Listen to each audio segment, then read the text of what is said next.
Hello everyone. I wish a good day to all the viewers. So we are in discussion of Income Tax Act 2025. We have successfully completed part 1 of legal framework. So now we are going to enter into the part 2 of the legal framework. So now let us have a discussion.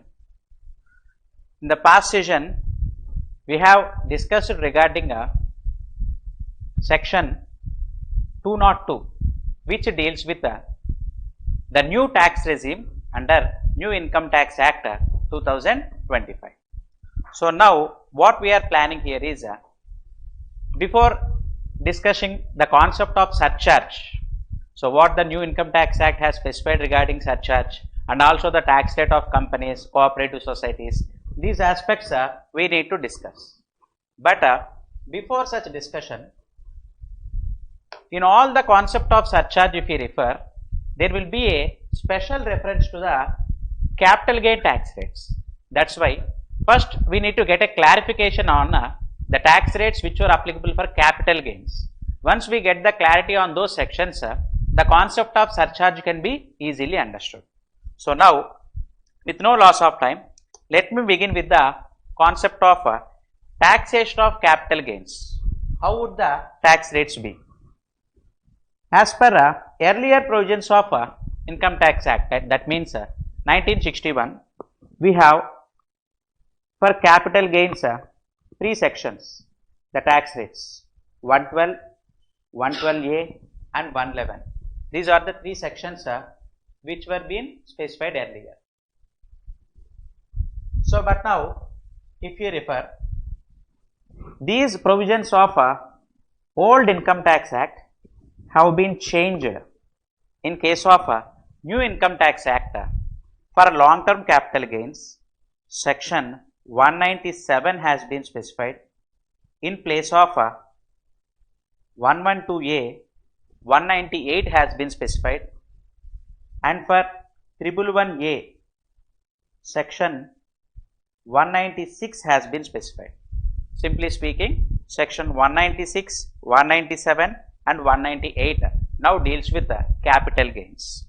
So what these sections have specified, let us have a reference.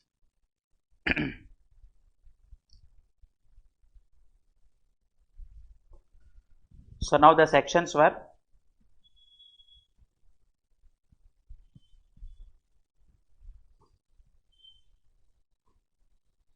(197), (198) and 196. These are the sections. Now let me begin with section 198 first. What this section has specified means, once completing after completion of my discussion, so there is a specific chart which I have given for taxation of capital gains. That chart we will refer, but before that reference we need to learn some theory. That's why I am discussing initially. So here if you see, section 198 has specified that when any long-term capital gain, is arising on transfer of equity shares or mutual funds, in that mutual funds also they are focusing only on equity oriented fund.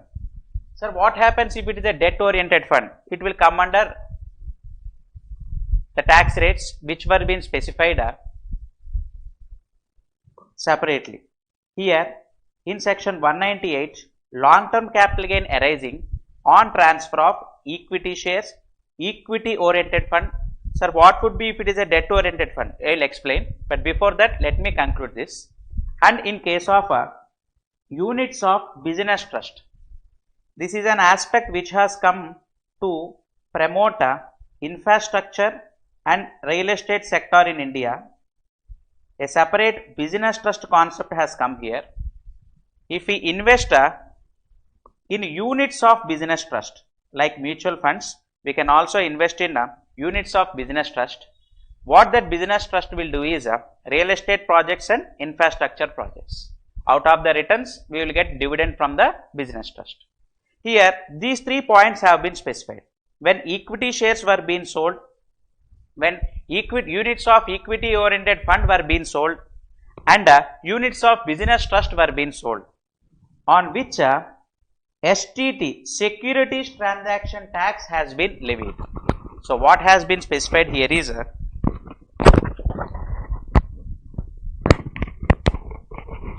on which STT has been levied. So STT stands for securities transaction tax. If you pay STT, then 12.5% tax rate has been specified when the long term capital gain exceeds 1,25,000.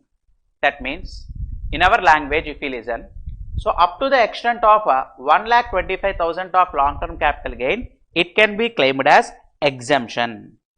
So the value which is in excess of 1,25,000 is liable to tax at the rate 12.5%. Sir, earlier, initially at the before 2-3 years ago, whenever anyone asks us regarding what is the tax rate on long term capital gains, what we usually say is, in case of shares it will be 10%, in any other case it will be 20%. Now that concept has been completely changed. From assessment year 26-27, or which we are going to discuss for New Income Tax Act 2025, which is applicable for tax year 26-27, what has been specified here is the long term capital gain which has been arised on sale of equity shares, equity oriented fund, or units of business trust. On sale of such units, if we get if we are paying securities transaction tax, if we trade through demat account, usually the STT will be levied. So when securities transaction tax is been paid, then the tax rate is 12.5%. Of course, the gain arising up to the extent of 1,25,000 is exempted. Now coming to all other long term capital gains.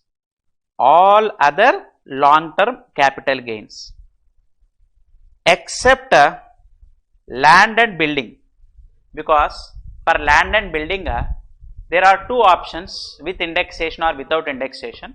That aspect we will discuss. Before that, all other long term capital gains arising, you say debentures, listed debentures or unlisted debentures. Equity shares have been specifically covered in this section 198. If you say debt oriented fund, equity oriented fund is only covered in section 198. If it is a debt oriented fund, sir, what is the difference between equity oriented fund and debt oriented fund? Usually when we invest in mutual fund, what will mutual fund do is, it will diversify the funds into various categories. It might invest in companies, it might invest in debentures, it might invest in equity shares of a company. In different modes, the mutual fund will plan its investment. If 65% of the capital of this mutual fund is being invested in equity shares of company, any company, not only in a single company, multiple companies. If 65% of the capital of this mutual fund is invested in equity shares, then that mutual fund is called as equity oriented fund. Or if a mutual fund is investing in another mutual fund, one mutual fund investing in another mutual fund, and this mutual fund is investing 90% of its capital in equity shares. So here what has been specified is, when a mutual fund is investing in another mutual fund, how much capital must be invested? 90% of the capital is invested in another mutual funds. Or mutual fund, if it is directly investing, it has to invest 65% in equity shares of a company. Then what is the conclusion? Then such fund will be called as equity oriented fund. Such equity oriented fund is only covered in this 1,25,000 exemption. So units of equity oriented fund or equity shares, sir, if it is not equity oriented fund, then it becomes debt oriented fund. That means more capital is invested in debentures or any other securities, not in the equity shares. Then it will be called as debt oriented fund. In case of debt oriented fund, then the tax rate will be covered in section 197. What they have specified here is 12.5% only. But the only difference here is, you can't get exemption here. What is the exemption? Up to the extent of 1,25,000 it is exempted, we have said no. that exemption cannot be claimed here. Straight away you are liable to pay 12.5% on the capital gain. So, capital gain computation, full value of consideration minus expenses on transfer minus cost of acquisition, these aspects completely we will discuss in a capital gain topic. Whenever we come to a session on discussion of capital gains, mode of computing capital gain will be discussed there. But here what we are discussing here is the tax rate which is applicable for the capital gains. So, in case of capital gains, now it is very simple, sir. What I am trying to convey to you is whenever you are getting long term capital gain, one thing to be remembered is for land and buildings there is a separate calculation. In case of all others, what I am specifying here is equity shares, equity oriented fund or units of business trust which are listed on which STT has been paid at the time of transfer. In this case 12.5% tax, but we can claim up to 1,25,000 exemption. Any other financial asset, it may be unlisted shares, it may be debentures or these only on which STT is not paid. In all these cases the tax rate is 12.5% only. The only difference here is there is no exemption. The only difference here is there is no exemption, but here we have exemption. Then what about land and buildings? In case of land and buildings, what they have specified here is when you have purchased the asset is important here. If you have purchased the asset before 23rd July 2024 or on or after 23rd July 2024, this is what you need to check here. If you are purchasing before this date, if you have already purchased before 23rd July 2024, in this case you have two options. You can claim indexation benefit based on cost inflation index.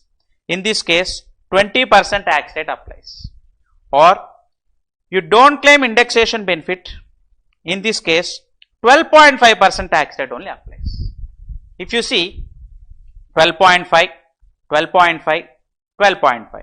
So, most of the cases 12.5% is only the tax rate. Only one thing here that has been changed is 20%. So, when 20% shall be levied? When you are already purchased land or building before 23rd July 2024, at the time of its sale, in the tax year if you are going to sell, in this case any long term capital gain arising. So, if you want you can calculate based on indexation. So, the tax amount among these two, whichever is beneficial to SSE can be followed. Actually, as per this section 198 or earlier 112 section, what they have specified is we need to pay 12.5%. But if you follow 20% and you get lower tax in this case because you are claiming indexation, here if you get lower tax, then this difference of tax can be claimed as relief. That is what has been specified in section 112 or 198.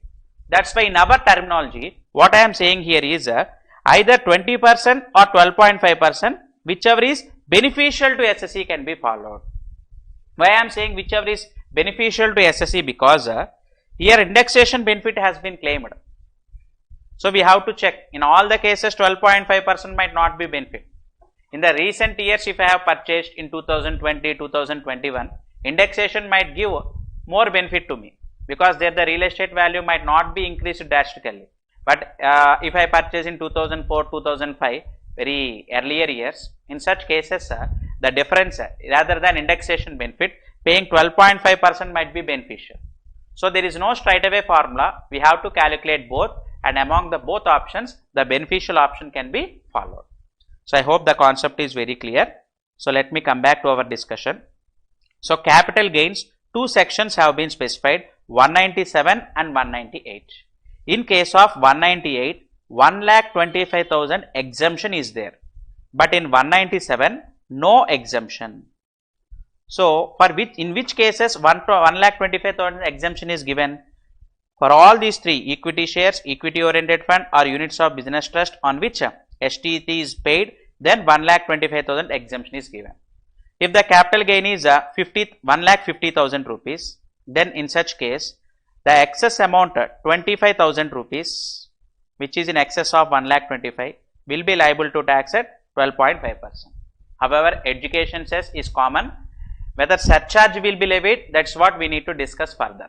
It depends upon the total income of the SC. In case of individuals, only when the total income exceeds 50 lakh rupees, then only the concept of surcharge will be. There also there are different slabs. Those aspects we will discuss. That's why I have initially started my discussion regarding this capital gains first. Okay. Now coming to the discussion, in case of capital gains, long-term capital gains discussion has been completed. Now we are going into short-term capital gains. Same as in 198, what 197 has specified here is 196, sorry. What 196 have specified here is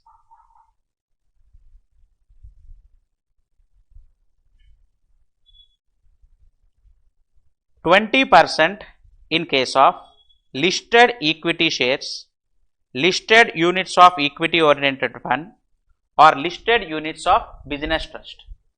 Here, if you are paying STT and the capital gain which is arising here is short term capital gain, that means holding period is less than 1 year. Whenever the short term capital gain is arising, in this case we will be liable to pay tax at the rate 20% on the short term capital gain, and there is no exemption here. Only for long term capital gain we have 1,25,000 exemption. For short term capital gain without any exemption we will be liable to pay 20% tax. On all other short term capital gains, that means in these three cases, if STT is not paid or land, buildings, no STT paid or debentures, mutual fund, unlisted shares, whatever may be, all other short term capital gains will be taxable as per normal rates of tax. What do you mean by the term normal rates of tax? Means based on our slab rates. If it is an individual, based on the slab rates, taxation will be levied. There is no special tax rate here. So, all these concepts, what I have discussed now is three sections, sir: 196, 197 and 198. All these three sections I have summarized and I have given a chart here. So, two Google Drive links I have shared in the description box. In every day the description box contains the same. So, in this description box, if you see, I have added this one. Let me download and explain this. So, all the materials which I am showing here will be available in the description box. Yeah. So, this is the tax rates which have been specified here. So, here I have categorized them into two parts: long term capital gain and short term capital gain. So, first let me have a discussion on this long term capital gain. So, what long term capital gain has specified here is if it is a financial asset. Which type of financial asset? Equity shares, equity oriented fund or units of business trust. In this case, if you have paid STT, then under section 198, 12.5% tax will be levied only when the capital gain is greater than 1.25 lakhs. This is what I have discussed in the theory right now. So, once theory is discussed, chart becomes very easy. All other capital gains, like for these three, if STT is not paid or unlisted shares or debentures, and non-financed assets like land or building which was acquired on or after 23/7/2024. After 23/7/2024, if you acquire, there is no indexation benefit. Straight away, you are liable to pay 12.5% under section 197. What is the difference between, this is 198. What is the difference between 198 and 197? Means 1,25,000 exemption is only the difference. Here 1,25,000 exemption is given, but here there is no exemption. So unlisted shares or STT is not paid, or land or building which is purchased on or after 23 July 2024 are not sold, which is purchased. Sale has been made in this tax year, but purchased on or after 23/7/2024, then 12.5%. No indexation benefit in this case. But if it was purchased before 23/7/2024, then indexation benefit is given. Without indexation 12.5% or with indexation 20%. So whichever is beneficial you can follow. The excess tax which has been levied here can be claimed as relief, which has been specified in section 197 itself. So earlier section is 112. For this one, earlier section is 112A. Now that 112A is changed to 198 and 112 is changed to 197. Hope the concept is very clear. This was regarding long term capital gains, and now let us come for short term capital gains. Very easy. Same scenario we have to take. Short term capital gain, financial assets, listed, equity shares, equity oriented fund or business trust, STT has been paid. In long term we have paid 12.5%. In short term you are liable to pay 20% under section 196. All other short term capital gains, that means STT not paid or unlisted or non-financial assets, that means land or buildings. In all these cases, they are included in the total income and they are taxed at the normal rate. This is what is the provision which has been specified here. Hope the concept is very clear, and there is one special point to be discussed here. Let me discuss those aspects also. So what is the special point? This is the special point. Wherever the special tax rate has been specified, like 12.5%, 12.5%, 20%. For these special tax rates, no deduction under chapter 8. This is very, very important aspect. No deduction under chapter 8. What is chapter 8? Earlier chapter 6A, that means section 80 deductions.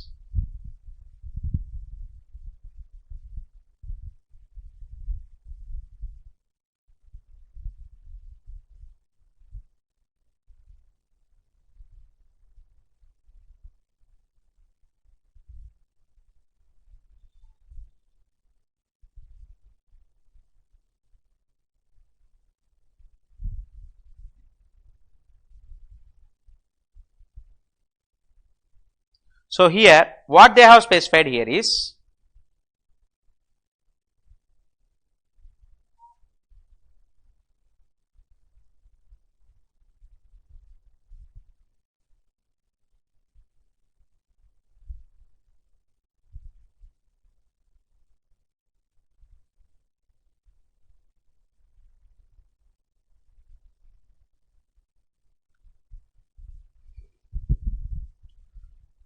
so whenever there is special tax rate 12.5%, 12.5%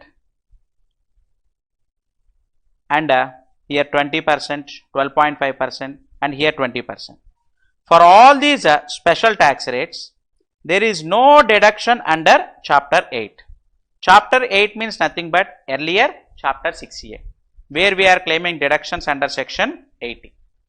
So whenever like this any chapter reference is given, sir, what I have specified here is we have a toolkit in which chapter index is also given in the toolkit. In this chapter index you can refer. What is chapter 8? Here it has been given. Chapter 8 is deductions to be made in computing the total income. That means as per earlier act section 80A to 80U, and now it's 122 to 154. So hope it's very clear to you. So now let me come back to this discussion. Two important points were there here to be discussed. Number one is, out of these special tax rates incomes, we can't claim deductions under chapter 8. Sir, if we are opting new tax regime, then already we don't claim deductions at all. In new tax regime, deductions itself are not available. Even though you are opting old tax regime, again as these special tax rate incomes, you cannot claim deduction. This is the first point. And coming to second one, very important practically, because many returns we have faced a lot of problems in the past assessment year 25-26. No rebate under section 87A. No rebate under section 87A. Actually, what section 80A has specified? So now the thing which I am discussing here is very useful to our practice. Whatever the return we are filing, because nowadays many of the SSCs for making trading, short-term capital gains, long-term capital gains were arising. That's why the aspect which I am discussing now is practically very useful. Section 87A, and in New Income Tax Act, the section is 156. This is as per 1961 Act, and this is 2025, section 156. Both deals with the same issue. This section has specified rebate. If you are opting new tax regime, what we usually say is up to 12 lakhs, zero tax we will say no. Why that zero tax has come? Because up to 4 lakhs it's 0, 4 to 8 lakhs 5%, 20,000, 8 to 12 lakhs 10%, it's 40,000. This comes to 60,000. This 60,000 can be claimed as rebate under section 87A. Even section 156 is also specifying the same. But if you have special tax rate incomes in long-term capital gain under section 112A earlier and 198 of New Income Tax Act, in this case we are levying 12.5% tax rate specially. Of course, 1,25,000 exemption I have already discussed it to you. On the excess amount only the special tax rate is been levied. So 12.5% special tax rate which has been specified here, you cannot claim rebate under section 87A. Even 198 is also specifying the same. You cannot claim, sorry, not 198, 156. Rebate under section 156 has also specified the same. We cannot claim rebate against long-term capital gains. So this aspect has already been specified. But here comes the dispute in case of short-term capital gains, where specifically in the provisions of law has not been specified. Short-term capital gain under section 311A, which is now section 196. Nowhere specifically given that 87A rebate cannot be claimed against this special tax rate income. Let us refer the provision once. The thing which I am discussing now is very useful, sir, practically. So let us come for Income Tax Act.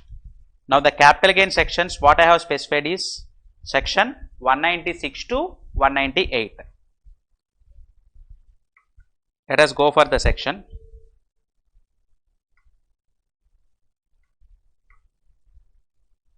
Beginning with section 190.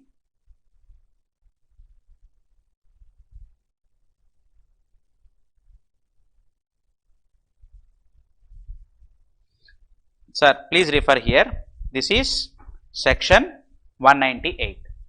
Long-term capital gains.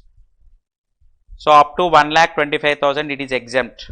Exceeding 1,25,000 is only liable to 12.5%. So till here we had a discussion already. Here if you see, this seventh point is important. This seventh point is important.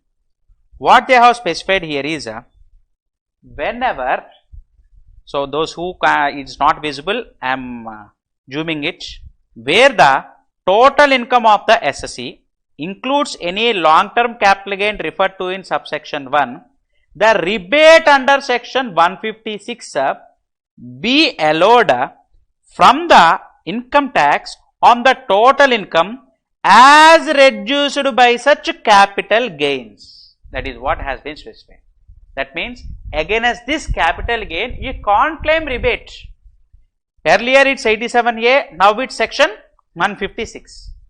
Against the long-term capital gain, we cannot claim rebate under section 156 or earlier 87A. That means from here what the conclusion we are going to get, I will discuss short-term capital gain immediately. Here what is the conclusion we are going to get? For example, I have salary income 8 lakhs, long-term capital gain 3 lakhs, out of which 1.25 lakhs is exempted. Long-term capital gain under section 198 only I am specifying. Earlier 112A, now it's 198. The section numbers, repetition automatically remembers the section numbers. That's why I am repeating number of times. So long-term capital gain 3 lakhs, 1,25,000 is exempted. So 1,75,000 is only taxable. Now here actually what is my total income? 8 lakhs plus 1.75 lakhs. It's 9,75,000, which is less than 12 lakhs. But here, even though it was less than 12 lakhs, there is a rebate of 60,000. No, that rebate of 60,000 under section 156 cannot be claimed. It can be claimed only against this 8 lakhs other than the capital gains. Then what we need to do in this case? On this 1,75,000, we are liable to pay 12.5% tax plus education cess 4%. Is it clear? So here even though my income is less than 12 lakhs, liability has arisen. Why the liability has arisen? Because rebate under section 87A. Sir, on this 8 lakhs, for example, the tax liability is 30,000. Because first to 4 lakhs 0, 4 to 8 lakhs, it was 10%, sorry 5%, which comes to 20,000. So here on 8 lakhs, the tax is 20,000. This 20,000 we can claim as rebate under section 87A and as per new provisions section 156. Only this 20,000 only can be claimed. Whatever the tax which was coming here, this cannot be claimed as rebate. You cannot claim this as rebate. We have to pay this tax mandatorily. Where it has been specified, this has been specifically given in section 198 itself. That's what I have shown to you in a Bare Act here. So in this Bare Act, if you refer, this section 198 has specifically covered the same aspect. So rebate under section 156, sir, is allowed is given no. On what it is allowed? Reduced by the tax on such capital gains. That means capital gain tax should be mandatorily paid. Excluding that, you can claim rebate. Is it clear, sir, till here? So we have discussed it regarding long term or short term. Long term capital gain we have discussed. Now coming to the short term, because this has created a greater impact of our practice in assessment year 25-26. Even for further years also this will create a big change. So we are ready for the dispute or we will get the compliance. Let us see. Let me have a discussion on section 196, which was earlier 111A, short term capital gains. What this section has been specified. Let us see.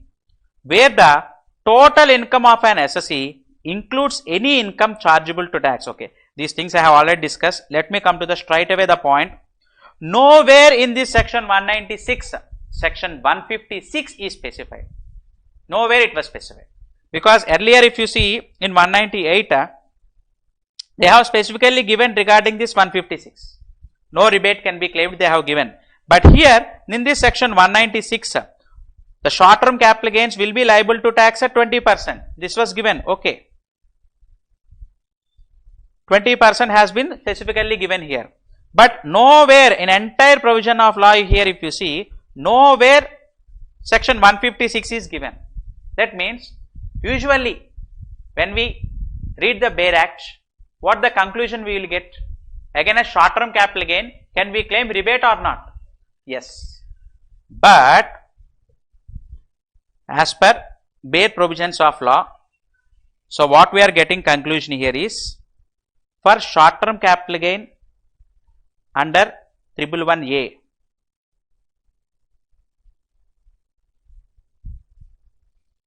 for short term capital gain under 1.1A, where 20% tax rate is specified, and the new provision of law section 196, short term capital gain, can we claim rebate under section 87A or 156? Means the answer we are getting here is yes, because there is no specific section. Even in Finance Act also, the tax rates, annual tax rate which were released in Finance Bill also, there is no specific section. But if you see our assessment year 25-26 returns, whenever rebate under 87A is calculated by our softwares, because we usually follow different types of software for filing our returns. So Computax, Winman, KDK, there are separate number of softwares were there. Some usually file through online softwares, they use ClearTax or some other softwares. So since there is no specific provision in law, rebate under section 87A has been claimed. But when the return has been processed under section 143(1), demand has been raised, foregoing the rebate under section 87A for short term capital gain under 1.1A. So what they have specified here is, they have gone through the memorandum. Now what I am discussing is very important.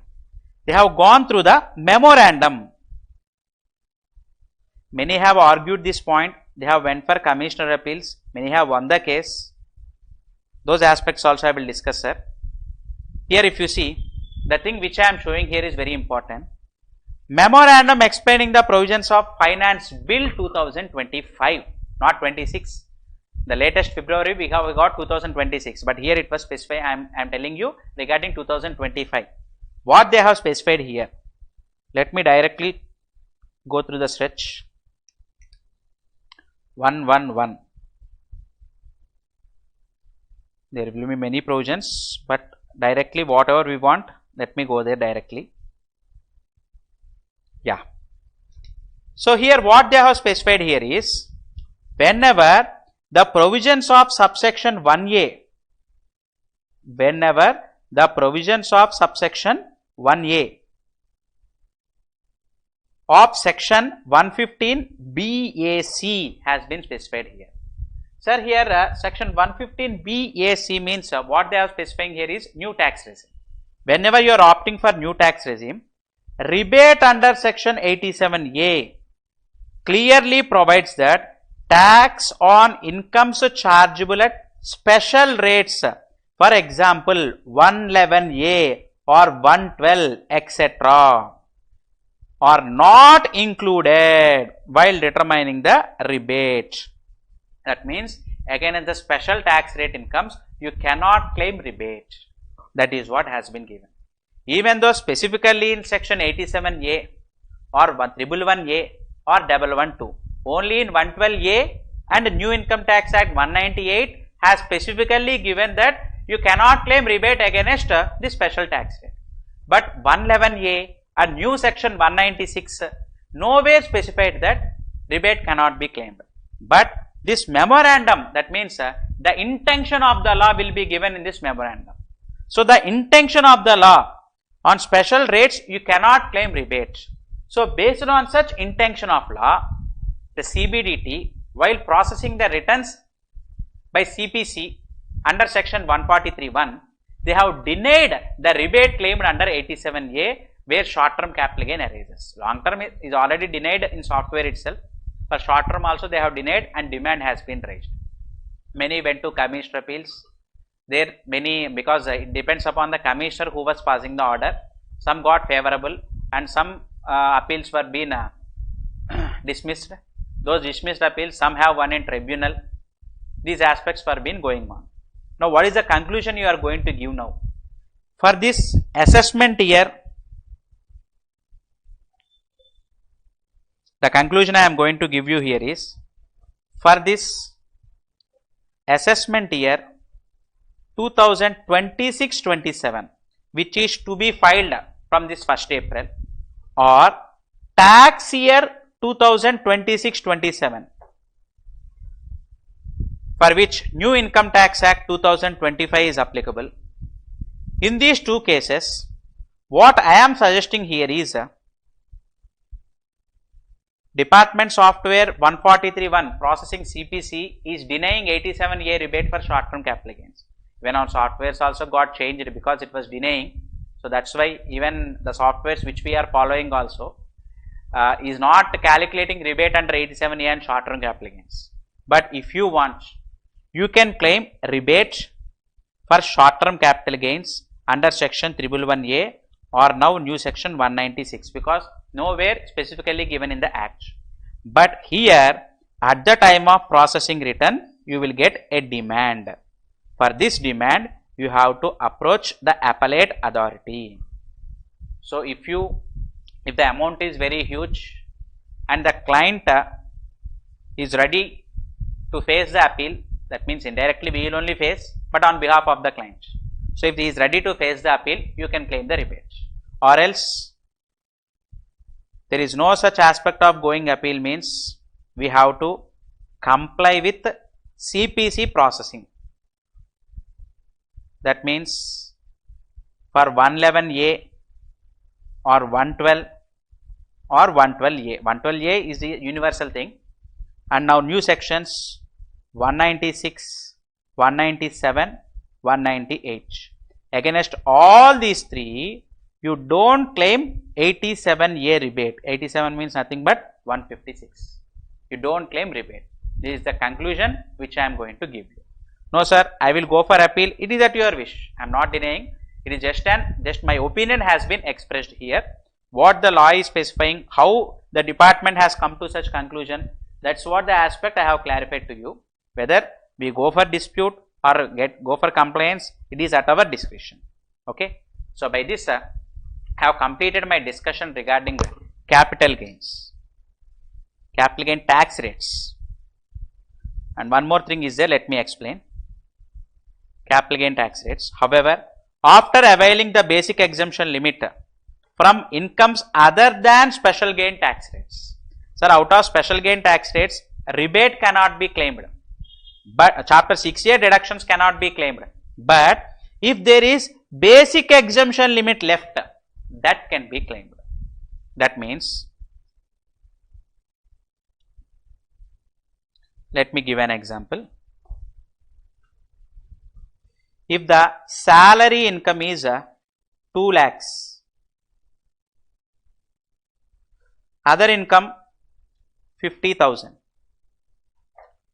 long term capital gain under section 112A and now 198 is 6 lakhs. Actually it's 7,25,000, out of which 1,25,000 is exemption has been availed. So 6 lakhs is only taxable. So here the total income is 8,50,000. If you are opting for a old tax regime, the basic exemption is 2,50,000, which can be availed against these two, 2 lakhs and 50,000. Hence, for this 6 lakhs, there is no basic exemption limit left. If you are opting for new tax regime, in this case, exemption limit is up to 4 lakhs, in which for these two, we have to claim 2,50,000 exemption. Now, what is the balance exemption limit left? 1,50,000. That 1,50,000 can be claimed against this 6 lakhs.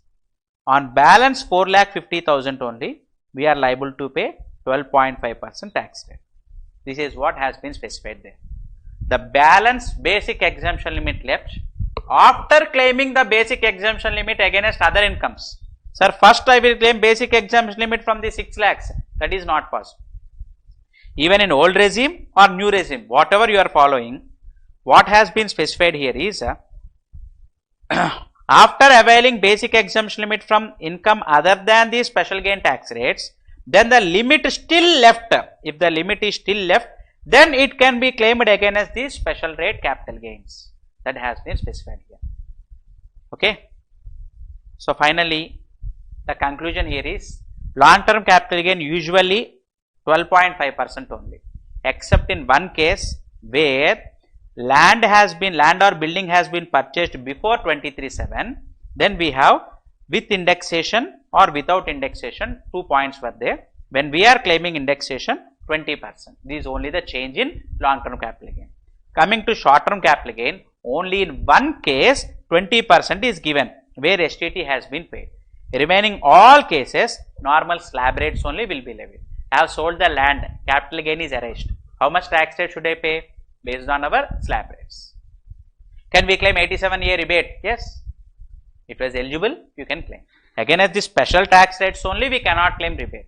All the incomes which are included in total income, you can claim normal rate. Can I claim chapter 6A deductions? Yes. Chapter 8 as per new income tax act. Chapter 6A as per earlier income tax act. Can we claim? Yes, we can claim.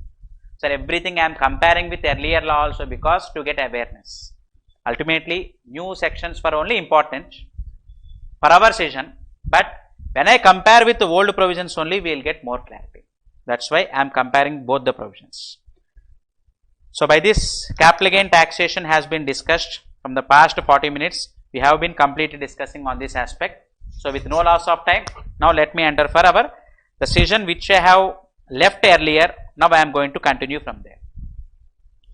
So, yesterday we have discussed regarding a new tax regime. Section 202 has been discussed where these 21 deductions cannot be claimed, exemptions and deductions, 21 items were there which cannot be claimed in section 202. That is what we have discussed yesterday. So, now let me continue my discussion. Before discussing the concept of cooperative society, first let me discuss surcharge first. First let me discuss surcharge. Sir, capital gain tax rates also I have already given in the drive. But this was capital gain topic, sir, out of which the page I have changed and that page only I have put here for our reference. Okay. Capital gain topic we will have a complete discussion of mode of computing capital gains, because even for the shares or debentures, these also for non-resident the mode of computation will be different, converting into foreign exchange and then converting again into Indian rupees. There are some special calculations. Those aspects we will have a complete discussion in capital gains topic. So, now since we are in the legal framework, I am restricting my discussion to the aspects which were specified here. Okay. Now, coming to this concept of surcharge. Sir, when surcharge will be applicable in case of individuals, HUF? These are yesterday we have discussed the new tax regime section 202, which is applicable for individual, HUF, AOP, BOI and artificial judicial person. There only I am continuing now. So, here what they have specified is for these individual, HUF, AOP, BOI and artificial judicial person, the total income should exceed 50 lakhs first. Whenever the total income exceeds 50 lakhs, then what has been given here is a short term capital gain under section, surcharge is 10%, first thing, surcharge is 10%, 50 to 1 crore, whenever total income is between 50 lakhs to 1 crore, 10% surcharge. Let me go for examples, I will discuss example, first let me conclude this one. 1 crore to 2 crores, 15% surcharge, 2 to 5 crores, 25% surcharge, greater than 5 crores, 37% is the surcharge. Is it clear? So, here surcharge slabs were 10, 15, 25 and 37. Sir, in middle there is 15, I will discuss. Example has to be discussed first. So, finally, 4 slabs have been given here, 10, 15, 25 and 37. So, when our total income is between 50 lakhs to 1 crore, 10%, 1 to 2 crores, 1 to 2 crores, it was 15%, 2 to 5 crores, it was 25%, greater than 5 crores, it was 37%. Sir, this is surcharge. First, based on our slab rates, we have to compute the tax. It might be normal tax or special tax rate, what I have specified now for capital gains. On this total tax, surcharge will be levied. Surcharge is this percentage on the tax. This surcharge is not on the income. This surcharge is additional to the tax. So first what has to be computed? Tax has to be computed. For the tax, this surcharge will be added. So regarding that surcharge, we have 4 slabs, 10, 15, 25 and 37 is the highest slab. Now let us go for examples. Sir, if short term capital gain under section 196 is 10 lakhs, 196 is 10 lakhs, that means long term capital gain under section 198 is 5 lakhs, other income is 40 lakhs. So 40 plus 5, 45 plus 10, what is the total income? 55 lakhs is the total income. Whenever total income has exceeded 50 lakhs, then surcharge 10% is applicable. On which item? On this 10 lakhs. Let us assume STT has been paid, then 20% is the tax rate. On this 5 lakhs, let us assume already 1,25,000 has been exempted, or now let us claim 5 lakhs minus 1,25,000. So 3,75,000 into 12.5%. On other income as per slab rates. On this total tax, we have to add 10% surcharge. On the total income of 55 lakhs, now we are going to add the surcharge. This was the first one. Now coming to second one, when our income is between 1 to 5 crores, here surcharge is 15%. One more example is given. Short term capital gain 20 lakhs, long term capital gain 25 lakhs, other income 80 lakhs. So 80 plus 25, 105 plus 20, 125, 1 crore 25 lakhs. It has exceeded 1 crore. Now the surcharge is 15%. So surcharge would be levied 15% on tax computed. How we are going to compute the tax? On this 20 lakhs, 20% first. On this 25 lakhs, excluding 1,25,000, 12.5%. On this 80 lakhs as per slab rates. On the tax amount, now we will add surcharge of 15%. Is it clear till here? So now let me continue for third one. Here special points will come. Now here the special points will come. Total income excluding a income under section 196, that means short term capital gains, and section 198, that means long term capital gain on sale of listed shares, greater than 2 crores but it is less than 5 crores. Between 2 to 5 crores, how much I have said? 25% surcharge. But here tax rates itself is 20 and 12.5%. For capital gains, if you see, the tax rate itself is 20 and 12.5. How can you levy surcharge 25% here? That's why in these cases, surcharge is only specified 15%. When it is specified, let us go for example. Short term capital gain 24 lakhs, long term capital gain 25 lakhs, other income is 3 crores. So here, since the income is between 2 to 5 crores, how much the surcharge has to be levied in this case? 25%. On 3 crores, we will levy 25% only. But on this 24 lakhs and 25 lakhs, surcharge would be levied 15% only. The rates of surcharge on income tax payable on the portion of tax which is chargeable under 196 and 198 will be 15% only. That's why separately it was calculated. Am I clear? Now coming to the last one. Sorry, one more thing is there. Greater than 5 crores, then surcharge is 37%.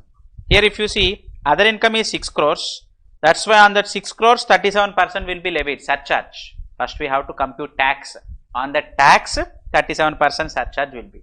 Then what about this 40 lakhs and 55 lakhs? On these items, surcharge will be restricted to 15%.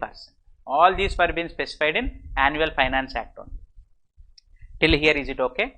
Now coming to the special aspects. So on this 15%, that's what till now I have discussed. Now let us come for one special point has been there here.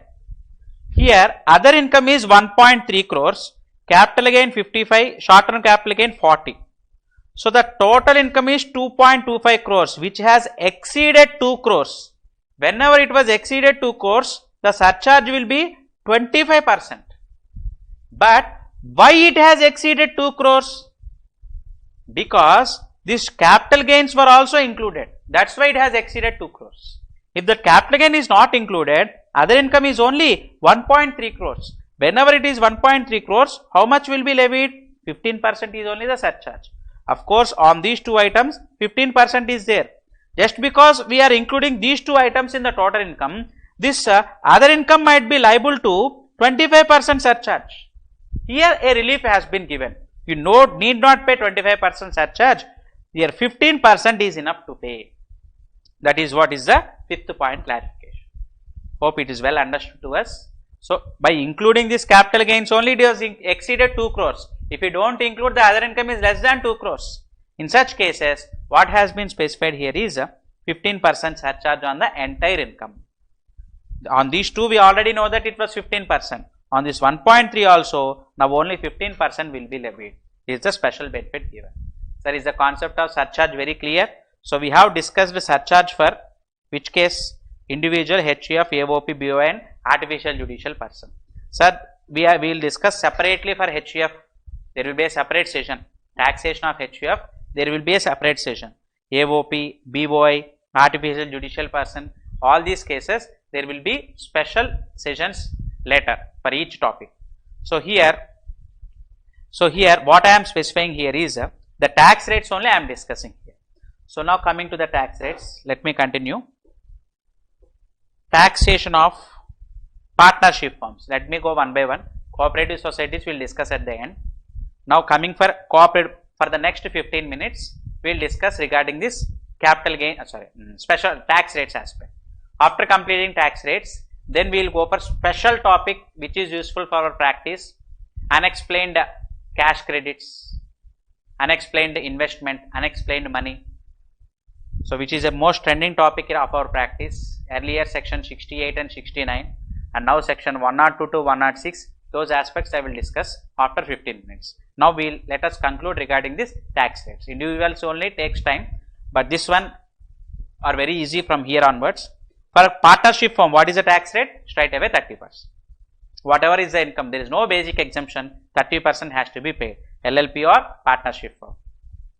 Even AOP also, when the individual member's income is greater than basic exemption limit, even AOP is also liable to pay maximum marginal rate.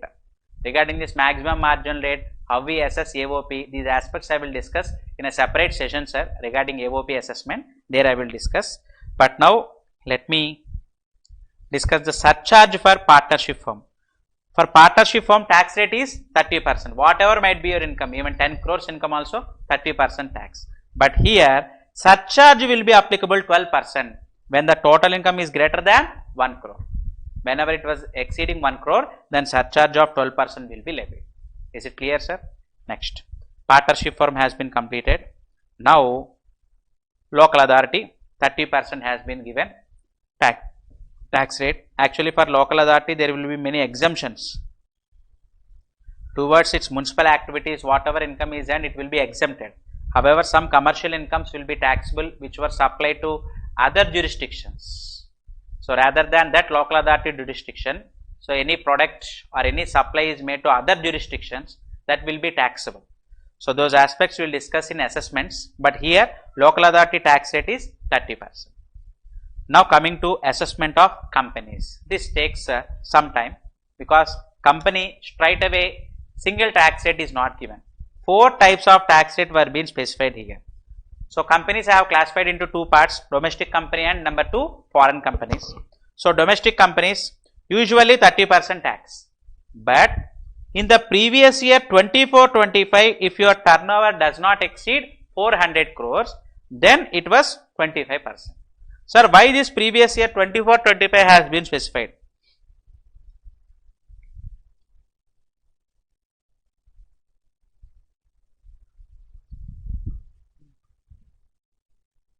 Previous year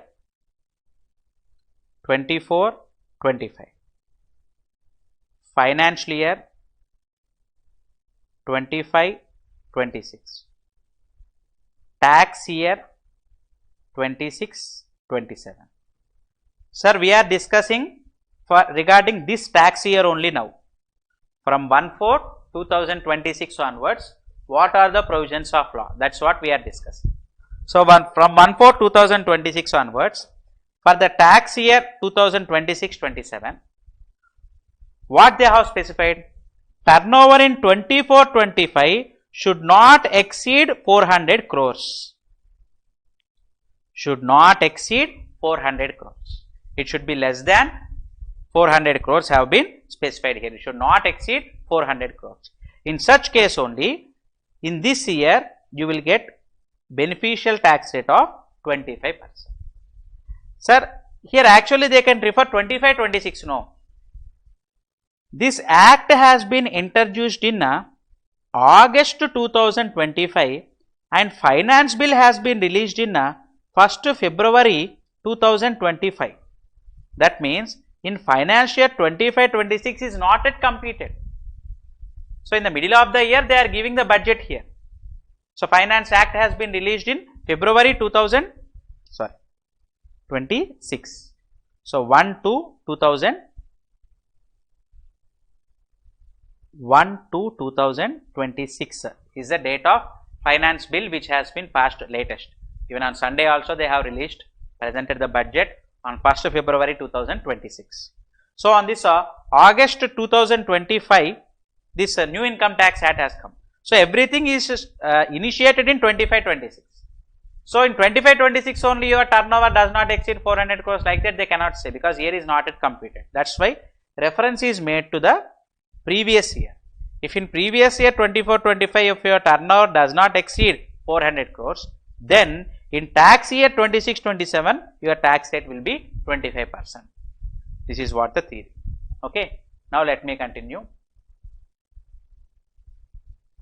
Sir, regarding this materials, they are asking to share the presentations. Already in description box in Google Drive links were presented, there you can get it. Now, let me continue. So, in the previous year 24-25, if our turnover does not exceed 400 crores, then the tax rate is 25%.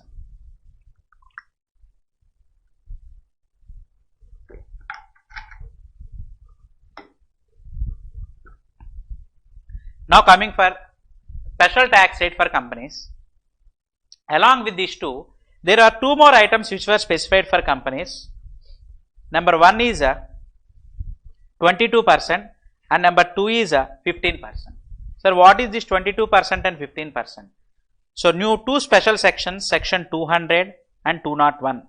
Earlier it was 115 BAA and 115 BAB were being specified. So, now our role is to have a complete discussion on new provisions. That is why the new sections have been discussed here. Section 200 and 201. What these sections have been specified? Usually for company, along with the normal rates of tax, MAT should also be computed on book profits. Minimum alternate tax also should be computed.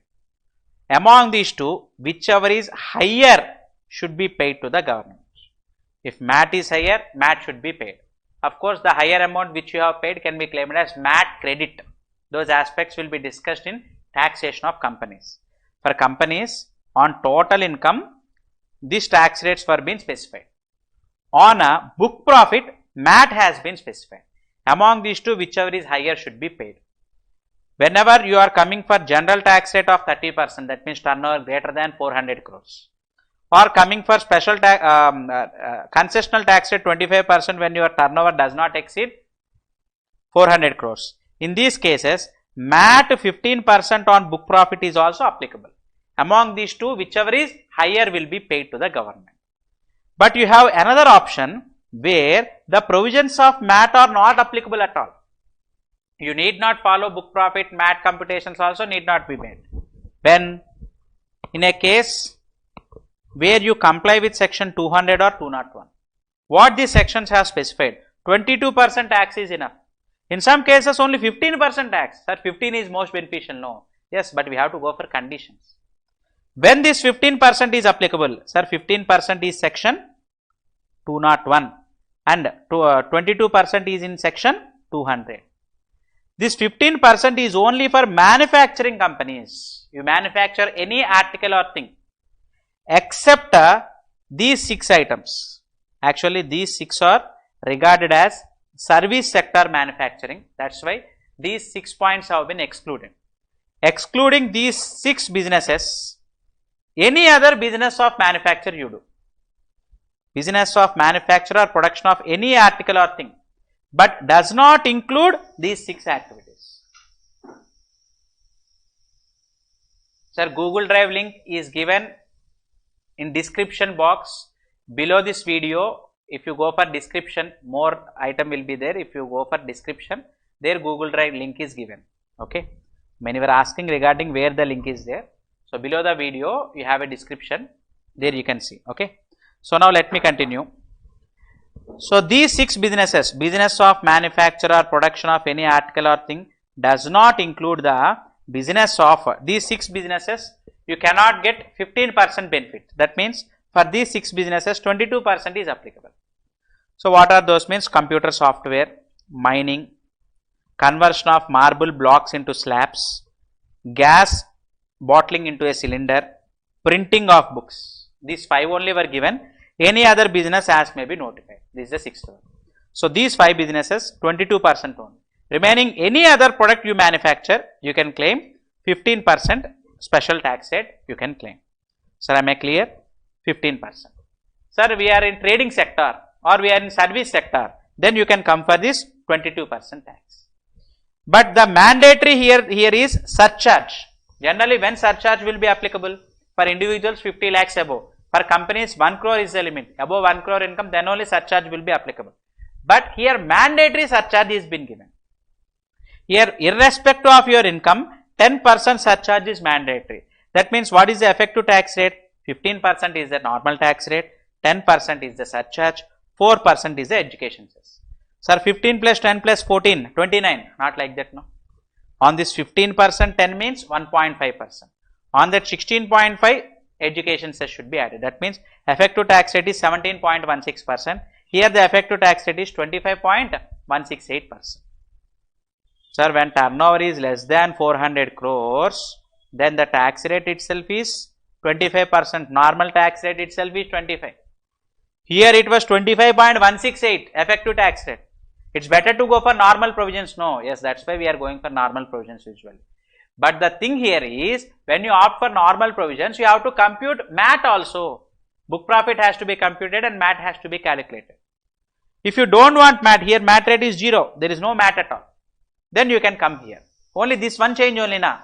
Along with this, there are some other things also. Let us have a discussion. Sir, whenever there are special tax rates, 197, 198, 196, that's why I have discussed in this session, beginning itself, I have begun with these sections, sir. There will be many reference to these capital gain tax rate sections. That's why in the beginning of the session itself, I had a discussion on this 197, 198 and 196. Shall we continue? For these special tax rates, 197 and 198, 12.5% is the special tax rate. The only difference is 1,25,000 exemption in 198. And in 196, short-term capital gains on sale of listed shares, how much has been specified there? 20%. Their tax rates itself is 20 and 12.5. Here you are saying 17% and 25.168. Should we pay these higher amounts? No. On short-term capital gain, that special rates only will be applicable. On incomes other than the capital gains, here you have to pay 15% for manufacturing companies. Here you have to pay 22%. Sir, manufacturing companies means only manufacturing activity should be done. Yes. If they do any trading activity, on the trading income, any income other than manufacturing, 22% only will be applicable. To the extent of manufacturing, you can follow 15%. On all other incomes, you can follow 22%. Sir, both were there, trading and manufacturing. Then we have to follow formula, A into B by C. Proportionately, we have to divide the business profits among trading and manufacturing. And for that one, 15% manufacturing and for trading, 22% has to be followed. Am I clear? Next. So, any income other than these special tax rates or any income other than manufacturing, what has been specified here? 22% only will be paid. Only for manufacturing only, you will get 15%. Am I clear, sir? Next.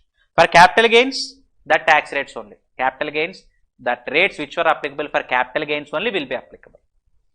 Next, here condition. Sir, manufacturing activity should be done, but it should be a new unit which was set up on or after 1/10/2019.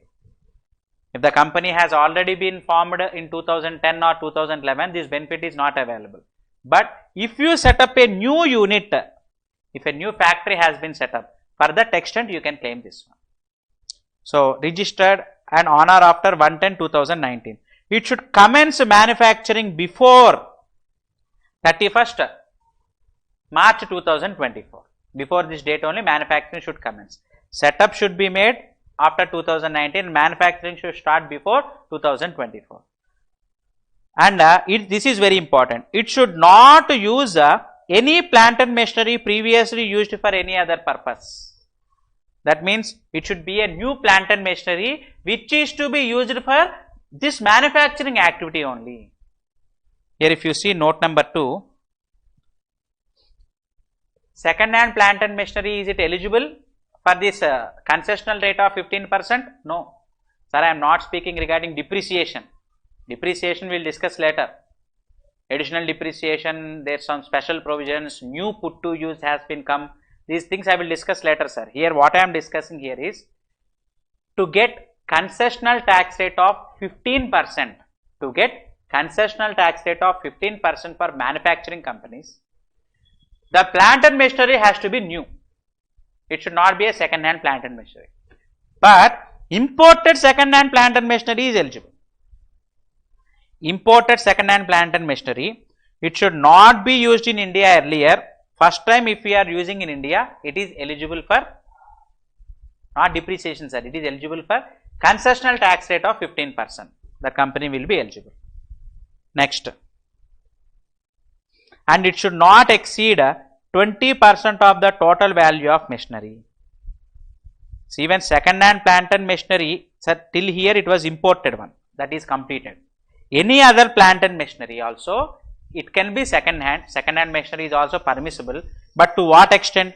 20% of the total value of the machinery will be permissible.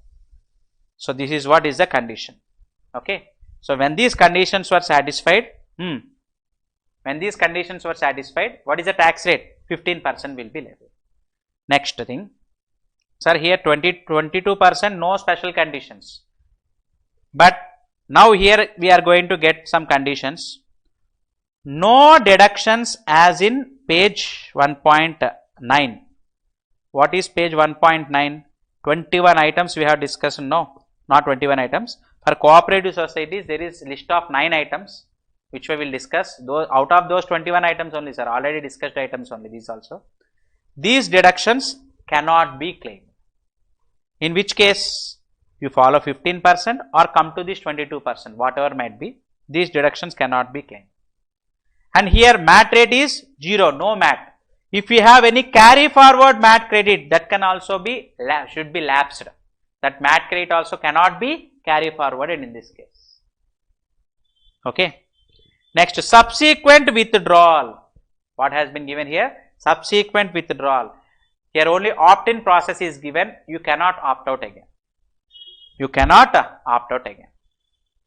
Next. For this form, practically form number 10 IC. These forms were being released practically.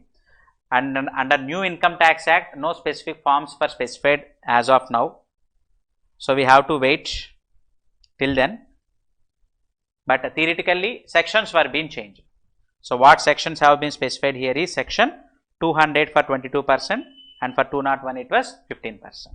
So, hope this was very clear. So, for companies finally what are the tax rates, sir? 30, 25 generally, and if you want special 22 and 15% with conditions. Am I clear? So, 15% section is 201 and 22% section is 200. Okay. Now, coming for foreign companies, simply 35%. Earlier it was usually to be 40%. From the past 2 years it has been changed. Now, it is 35%. Sir, for companies, in these two cases and for foreign companies, we have to learn surcharge now. In these two cases, we have already learnt what is the surcharge? 10% fixed, irrespective of the income. But for this case and for this case, surcharge to be discussed. Now let us discuss the concept of surcharge. Surcharge for domestic companies. If you opt section 200 or 201, surcharge 10% is fixed already. But you, in all other cases, that means general tax rate, if you come for 30 or 25%, in this case, if the total income is less than 10 crores, less than 1 crore, 0, no surcharge. It was between 1 to 10 crores, 7% surcharge is given. Greater than 10 crores, 12% surcharge is given. And surcharge for foreign companies, 1 to 10 crores, 2% surcharge, because tax rate itself is higher, no. 35% is the tax rate. Tax rate itself is higher. That's why here surcharge has been reduced, 2%. Greater than 10 crores, then surcharge will be 5%. So till here is it okay? So we have a discussion regarding companies also. Sir, wherever the concept of surcharge is specified, you should also calculate marginal relief. One example I will give to you. 1 crore 1 lakh is the income of the company, assuming turnover greater than 400 crores in the previous year, 24-25, 30% tax is levied. 7% surcharge also levied. 1 to 10 crores, 7% is the surcharge. Here the tax is 32, 42, 100. But when the income is 1 crore, only 30% tax will be levied, 30 lakhs. So what is the tax which has been increased here? 2 lakh 42. What is the income which has been increased here? Only 1 lakh. For 1 lakh income increase, levying 2 lakh 42,100 tax is not correct. That's why this extra 1 lakh 42,100 can be claimed as marginal relief. This can be claimed as marginal relief. Am I clear, sir? So the tax will be 31 lakhs only, with education cess will come to 32 lakh 24. So whenever surcharge is applicable, because below 1 crore 0 surcharge, just 1 crore 20 rupees also surcharge might be applicable. For just 20 rupees levying most surcharge is not correct. That's why tax also will be 20 rupees only. That means surcharge additionally, tax will be additional 20% only. Surcharge, whatever we are adding the surcharge, the excess of income is 1 lakh difference. Tax is 2 lakh 42,000 difference. That extra can be claimed as marginal relief. Same in case of 10 crores also, you can go through it, sir. Here surcharge is 12%. Here surcharge is 7% below 10 up to 10 crores. So the extra 14 lakh 33 is being levied. That is claimed as relief. That relief is claimed and education cess is added. You can go through the example, it's very easy. So now let me continue my decision. Rebate under section 156 I have already discussed, but now let me summarize this aspect and then go for special tax rate, special incomes, unexplained credit, though topic I will go next. Now applicable to resident individuals. So rebate is applicable for resident individuals. What they have specified here? Up to 5 lakhs. Old regime. Old regime rebate is up to 5 lakhs, 12,500. And new regime up to 12 lakhs. 60,000 tax will be levied up to 12 lakhs. That's why 50,000 rebate has been specified here. So whichever is lower. Now here comes the total income is 12 lakhs. Then the tax is 60,000. Then what can we claim here? Rebate can be claimed and final tax payable is 0. It was very clear. Next, 12 lakh 5,000. Tax before rebate 60,750. Whenever income is greater than 12 lakhs, usually we cannot claim rebate. But here, the excess income over 12 lakhs is only 5,000 rupees. 12 lakh 5,000. For this 5,000 rupees of increase in income, paying 60,750 tax is not correct. No? If that 5,000 income is not there, my income is only 12 lakhs. 12 lakhs 0 tax after claiming rebate. But just for increase of 5,000 income, levying 60,750 is not correct. Same as marginal relief, sir. So that's why this difference 55,750 also can be claimed as rebate. Earlier 87A, now it's 156. It can be claimed as rebate. Sir, am I clear? So finally 5,000 is only the tax paid. Next 12 lakh 10,000 also 10,000 is only the tax paid. 12 lakh 75,000 here 71,250 is the tax and income increase is 75,000. That's why here 0 rebate because increase in income is higher than the increase in tax. That's why here 0 rebate 71,250 has to be paid. Hope this table is very clear, sir. That means even though income is greater than 12 lakhs, in some cases rebate is eligible. That's what I am saying. To what extent? That's this calculation gives you the answer. That means up to, we can say 12 lakh 60,000 usually. We can calculate rebate. Up to 12 lakh 60,000 means 60,000 rebate is there. So 60,000 will only be the tax. This calculation we can get a clarification. Okay. Now let me continue. Rebate under section 156 is not available against long term capital gain under 198. Please change this to 12.5%. So rebate under section 156 is not available in respect of tax payable at the rate 12.5% on long term capital gain under section 198. I have already continued my discussion and said that even for short term capital gains under section 196 also, please do not claim. And even for 197 also, now the tax rate is 12.5%. For land buildings also now 12.5%. There also you don't claim. I have already suggested to you. Because the intimation at the time of process is not giving eligibility. If you prefer for appeal, you can go. That's what I have discussed 30 minutes ago. I have made a complete discussion on this aspect. Okay. Now let me continue. So whatever the doubts you arise in this session, so you can type in the chat box. So at the end of the session, I will give you a clarification. Even after the session also, if you have any doubts regarding this session which we have discussed, so every page email ID is given, WhatsApp number is also given. I can clarify your doubts, or in live you can make a you can type your doubt. At the end of the session, I will give you clarifications. Now let me continue. Both under current law and new income tax act, now 112A 198 or even 111A 196 or 112 197, all these cases we have come to a conclusion that rebate under section 86A to be 87A, that means 156 has to be blocked. That conclusion I have given to you. Next, now here I have to as per, strictly speaking, as per provisions, I have given yes and yes here, but if you don't want disputes, we have to go for no and no here. Based on memorandum, department is not giving rebate. So if you want to comply that, here you have to go for no and no. 112A or 112, we have to go for no and no. Am I clear, sir? Here it was specifically given in section itself. Please change this to 12.5%. Here specifically in section itself they have given. But remaining these two also we are changing to no to avoid litigation. Next, imagine our total income is 11 lakhs, which consists of salary 8 lakhs and long term capital gains. Long term capital gain under section 112A, which means new section 198, which comes to 3 lakhs after giving 1,25,000 exemption.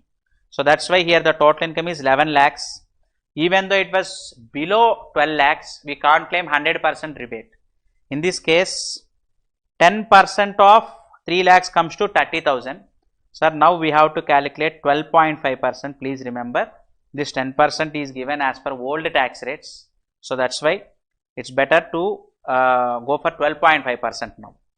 So here on other income 8 lakhs only we can claim rebate. On other income 8 lakhs only we can claim rebate. On this special tax rate income of 3 lakhs, 3 lakhs into 12.5% plus education cess should be paid. This 10% is old tax rate, so change it to 12.5%. So by this we have done with the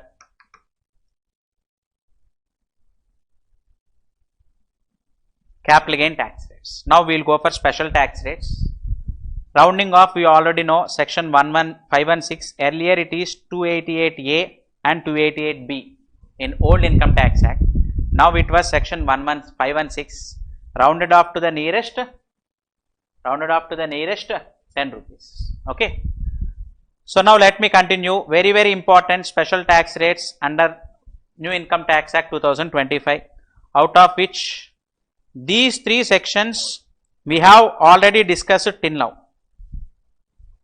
These three sections we have already discussed till now. In the beginning of the session itself, I have begun with this 196, 198 and 197. Okay. Long term capital gains 12.5% only. For buildings which were acquired before July 23, 2024, without indexation 12.5, with indexation 20, whichever is beneficial can be followed. Equity shares of a company or equity oriented fund up to 1,25,000 we can claim exemption, on excess 12.5%, no indexation benefit. Short term capital gain, same case, 20% is the tax. On all other short term capital gains, as per normal rates, companies 30%, for individuals slab rates, that has to be followed. This I have already discussed in the beginning of this session, sir. So that's why let me go for next one. Winning from lotteries, crossword puzzles, races, horse race, card games, gamblings. All these will be regarded as casual incomes. That's why a special tax rate of 30% is being specified here under section 194. Earlier it was in section 115BB, old income tax act 115BB. Now it was 194. And now coming for, let me conclude this one also. Trust on anonymous donations, 30% tax has to be paid. Assessment of trust also will be a separate session, sir, because most typical aspect trust, when exemption can be claimed, definition of charitable purpose, practical procedure of applying for section 12A registration. Now everything is being changed in new income tax act. We will have a discussion there. But trust, anonymous donation, where donor details were not available in the books of accounts, they didn't maintain the donor details, or one person has donated but he did not give his details, then on that anonymous donation 30% tax has to be paid, even though you have applied for charitable purpose. Even though 1 crore donation is received, I have spent for charitable purpose only, even in that case also you will be liable to pay 30% tax. Now here comes the very important thing to be discussed, section 195. So I have been intimating you from last session itself, very useful for our practice. That section now I am going to discuss. Section 195, special tax rate. Earlier in old income tax act it was 60%. Now in new income tax act it is been reduced to 30%. What are those things? Now let us have a discussion. Let us come below the table first.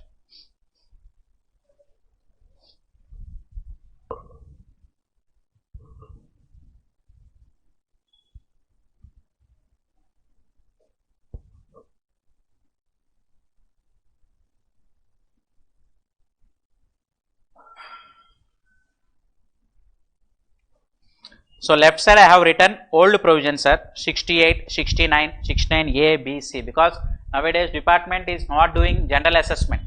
Straight away they are taxing at special tax rate. They are asking for explanations. When we do not give the explanation, or explanation given by us is not satisfactory, then a special tax rate has been introduced. First let me begin with this section. Old Act section 68 and new Act section 102. For all these cases, special tax rate under section 195 will be levied. Now let me have a discussion. Very useful things in our practice also I will give it to you. So with no loss of time, let us discuss. 68 of old Act, 102 of new Act. Title specifies cash credit, but when we enter into the provisions of law, they have specified that any sum credited in our books, usually for sales, what is the journal entry we pass? Debtors account debtor to sales. So, sum has been credited in our books of accounts. Sales is our income. Usually we write in trading account. So, whenever we write in trading account, there doesn't bother. If it is service income, we write service income. It will also go to trading account or P&L account credit side, whatever may be. When you consider the credits in your trading or P&L account, then there is no issue. You have already recognized it as income. Of course, for that any expenses were there also you are claiming. But coming to balance sheet,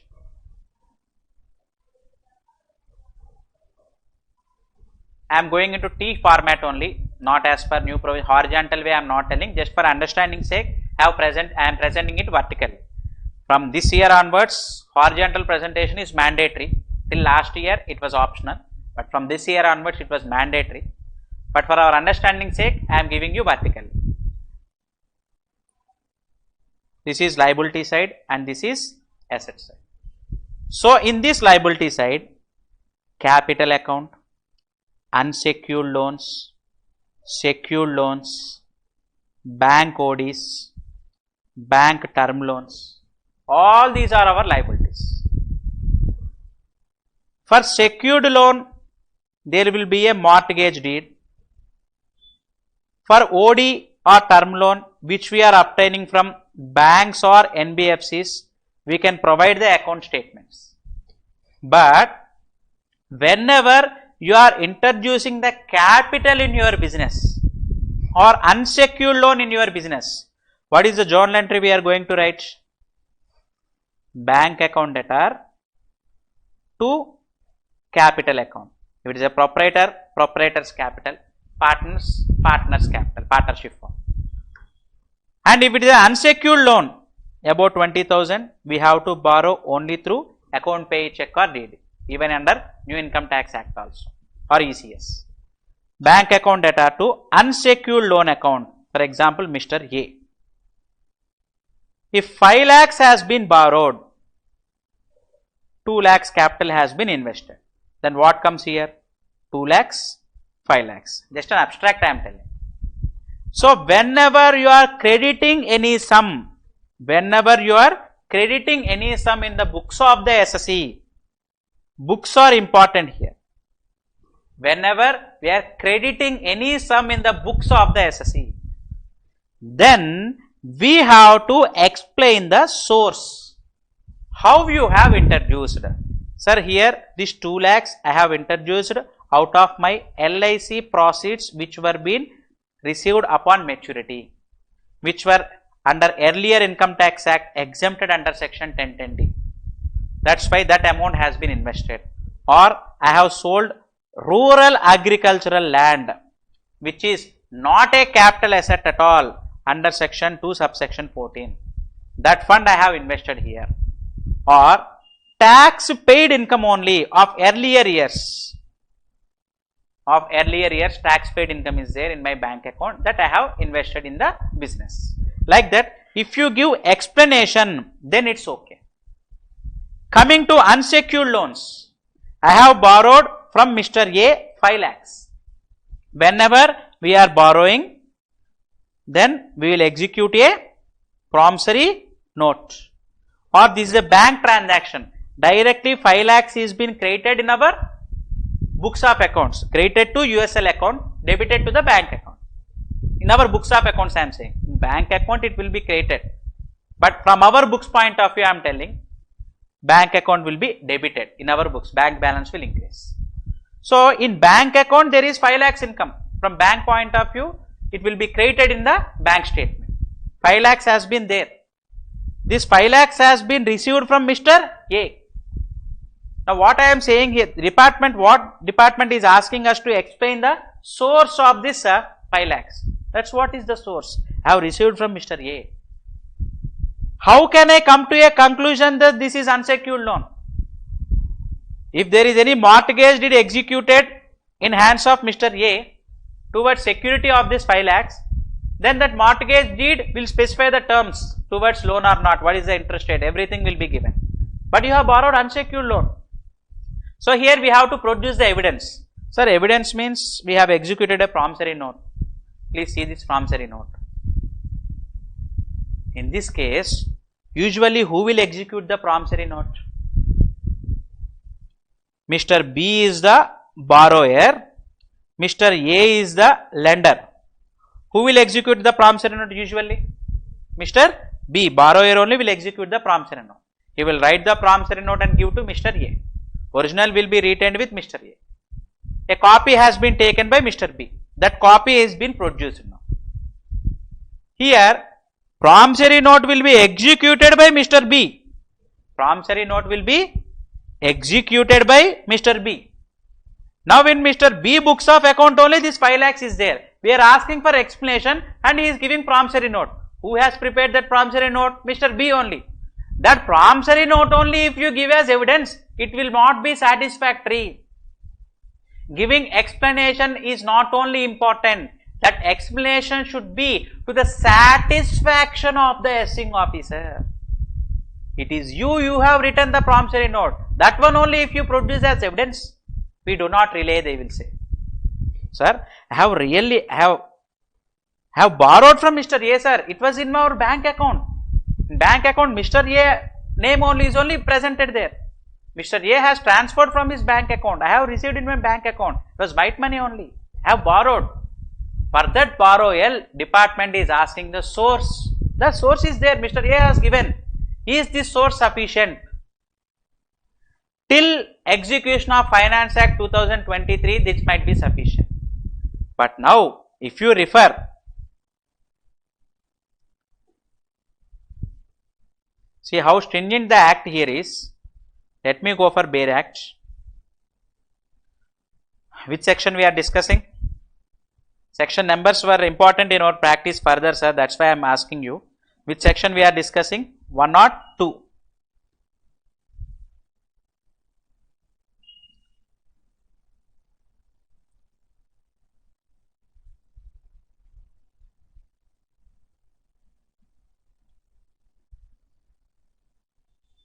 So, what section 102 has specified here is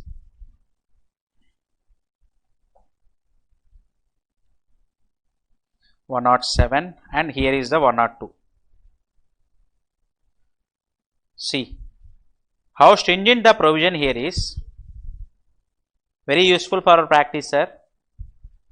When any sum is found,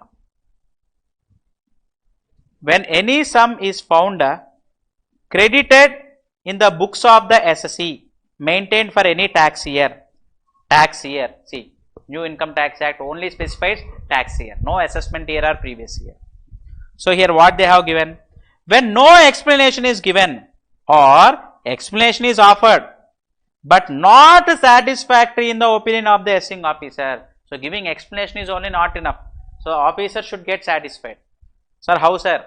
Evidences has to be produced that Mr. A's source of income also should be explained. Sir, Mr. A's source of income, A should explain. How can I explain, sir? So we can produce the PAN details of Mr. A. Based on that, department will check the source of Mr. A, whether Mr. A is filing his income tax returns or not.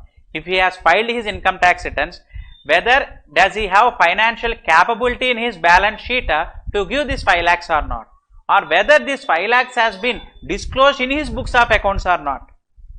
Sir, you are complicating the issue. No, I am explaining the provision. What they have given here is, please see carefully here, sir. What they have given here is, for the purpose of subsection 1,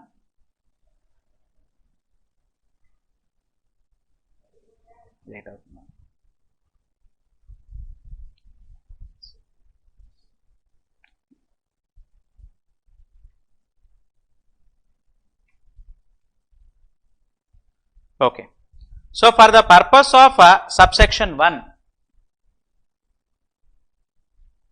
where sum so creditor consists of loan or borrowing. Now, Mr. A, what I have said to you, I have borrowed loan. Whenever there is loan or borrowing, such SSE shall deemed not satisfactory unless such amount is recorded in the books of SSE about the nature and source created. That means in Mr. A books of account also it should be accounted, and such explanation in the opinion of the officer has found to be satisfactory. This is what has been given here. So, Mr. A books of accounts has to be produced. Sir, if Mr. A does not maintain books of accounts, then the department will interpret that this 5 lakhs is your black money only. Your black money is given to Mr. A and Mr. A has transferred to you. This is the assumption of the department. They will take this stand under section 102. Sir, this is not a correct stand, no. Then we have to go for appeal. Even in appellate authority also, we need to explain the source. They are not saying that this 5 lakhs is your black money. They are asking us to explain the source first.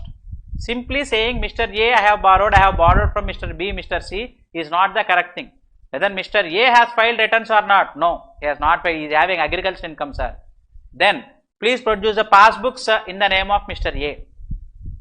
Based on the number of acres he is holding, then the financial capacity will be calculated. To the satisfaction of the officer, we have to say, sir, we have to give an explanation to their satisfaction. If they do not satisfy, what happens, sir? Now, the special tax rate 30% will be levied, which was earlier 60%. Oh, 30% benefit is given now, sir. Already I am in 30% slab. I will pay 30% tax on this 5 lakhs. If my explanation is not proper, or intentionally black money only I have converted into white by depositing that 5 lakhs in bank account of Mr. A and Mr. A has transferred to me. Now what I need to do? On 5 lakhs, 30% tax will be levied. But here it does not stop, sir. What I am telling now here is, it does not stop here. Then what happens? Let us see. On sum created in the books of accounts, any sum created in the books of the accounts of the SSE, no explanation about the source or explanation offered is not satisfactory to the officer, then what happens here is, special tax rate of 39. Sir, what is 39? You said 30, no. Now let us see. 30% tax rate, 25% surcharge, 4% education cess comes to 39%. Now here comes the interesting thing.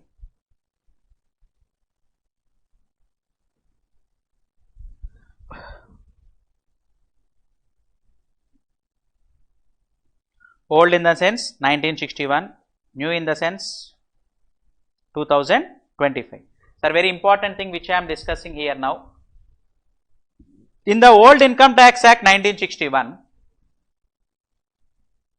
on section 68 to 69C, tax rate is 60%, surcharge is 25%, health and education cess is 4%, which comes to total 78%.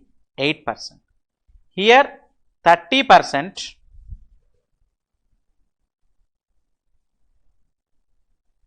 surcharge is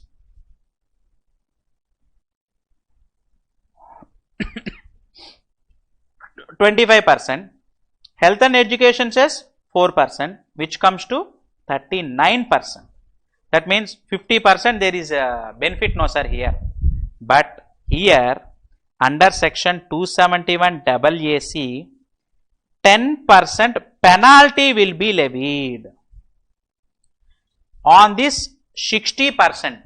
60%, 10% means, which comes to 6. So 78 plus 6 comes to 84% is the effective tax rate as per provisions of Income Tax Act 1961. But now coming to the provisions of 2025, a penalty under section 443 in replacement of section 271 AAC has also specified 10%. But this penalty has been omitted in the recent finance bill 2026. Actually, in August 2025, please listen carefully, sir. In August 2025, whenever this new income tax act it was released, here tax rate is 60%. But in Finance Act 2026 amendment is given. This 60 is been reduced to 30%. Penalty under section 443 is 10%. But this penalty is been omitted in 2026 finance bill. That it is also benefit to us, no? 30%, okay, first benefit. Penalty is also omitted, another benefit. But whenever there is no specific penalty, section 271 AAC, here section 443 omitted means there is no specific penalty. Whenever there is no specific penalty, then general penalty under section 271, 1C earlier, 270A. Then under section 270A, for under-reporting 50% of tax and for misreporting 200% of tax. That means here penalty under section 443 is omitted means this will be treated as misreporting only, fraudulent intention only. That's why higher tax is levied. For this misreporting, the tax penalty will be 200% of the tax. Penalty will be 200% of the tax. That means tax is 30%. Twice 200% means 60% penalty plus 39% tax, which comes to 99%. Why that 1% also you only take? 99% tax is specified here as per new income tax act. As per old provisions, at least 84 if it goes 16% is left, but here 99% is going now. And one more twist can I say here, there will be interest also, 234 ABC, earlier provisions of law. Even in new income tax act also interest will be levied, because when this special tax rate is levied at the time of assessment. So from the end of the previous year, let us assume 31st March 25, for this date new act will not be applicable, let us assume, that's it. From that date to, let us assume assessment is completed on this 31st March 2028. For these 3 years, interest also will be levied on the tax. That means it exceeds 100% easily. Even here in new provisions of law, if you see, tax rate itself has almost come to equal to the income, 99%. Penalty 200%, sir, penalty 200% of tax is option or up to 200%. Is there any difference between 200% and up to 200%? Yes. If it is up to 200%, it is the discretion of the officer to levy 20% or 40%, 80%, it is at discretion. But that section does not specify like that. They have fixed the rate at 200%. That means there is no discretion of the officer. If it comes under misreporting, you have to pay the tax. See how stringent the provision here is. Now let me show the theory.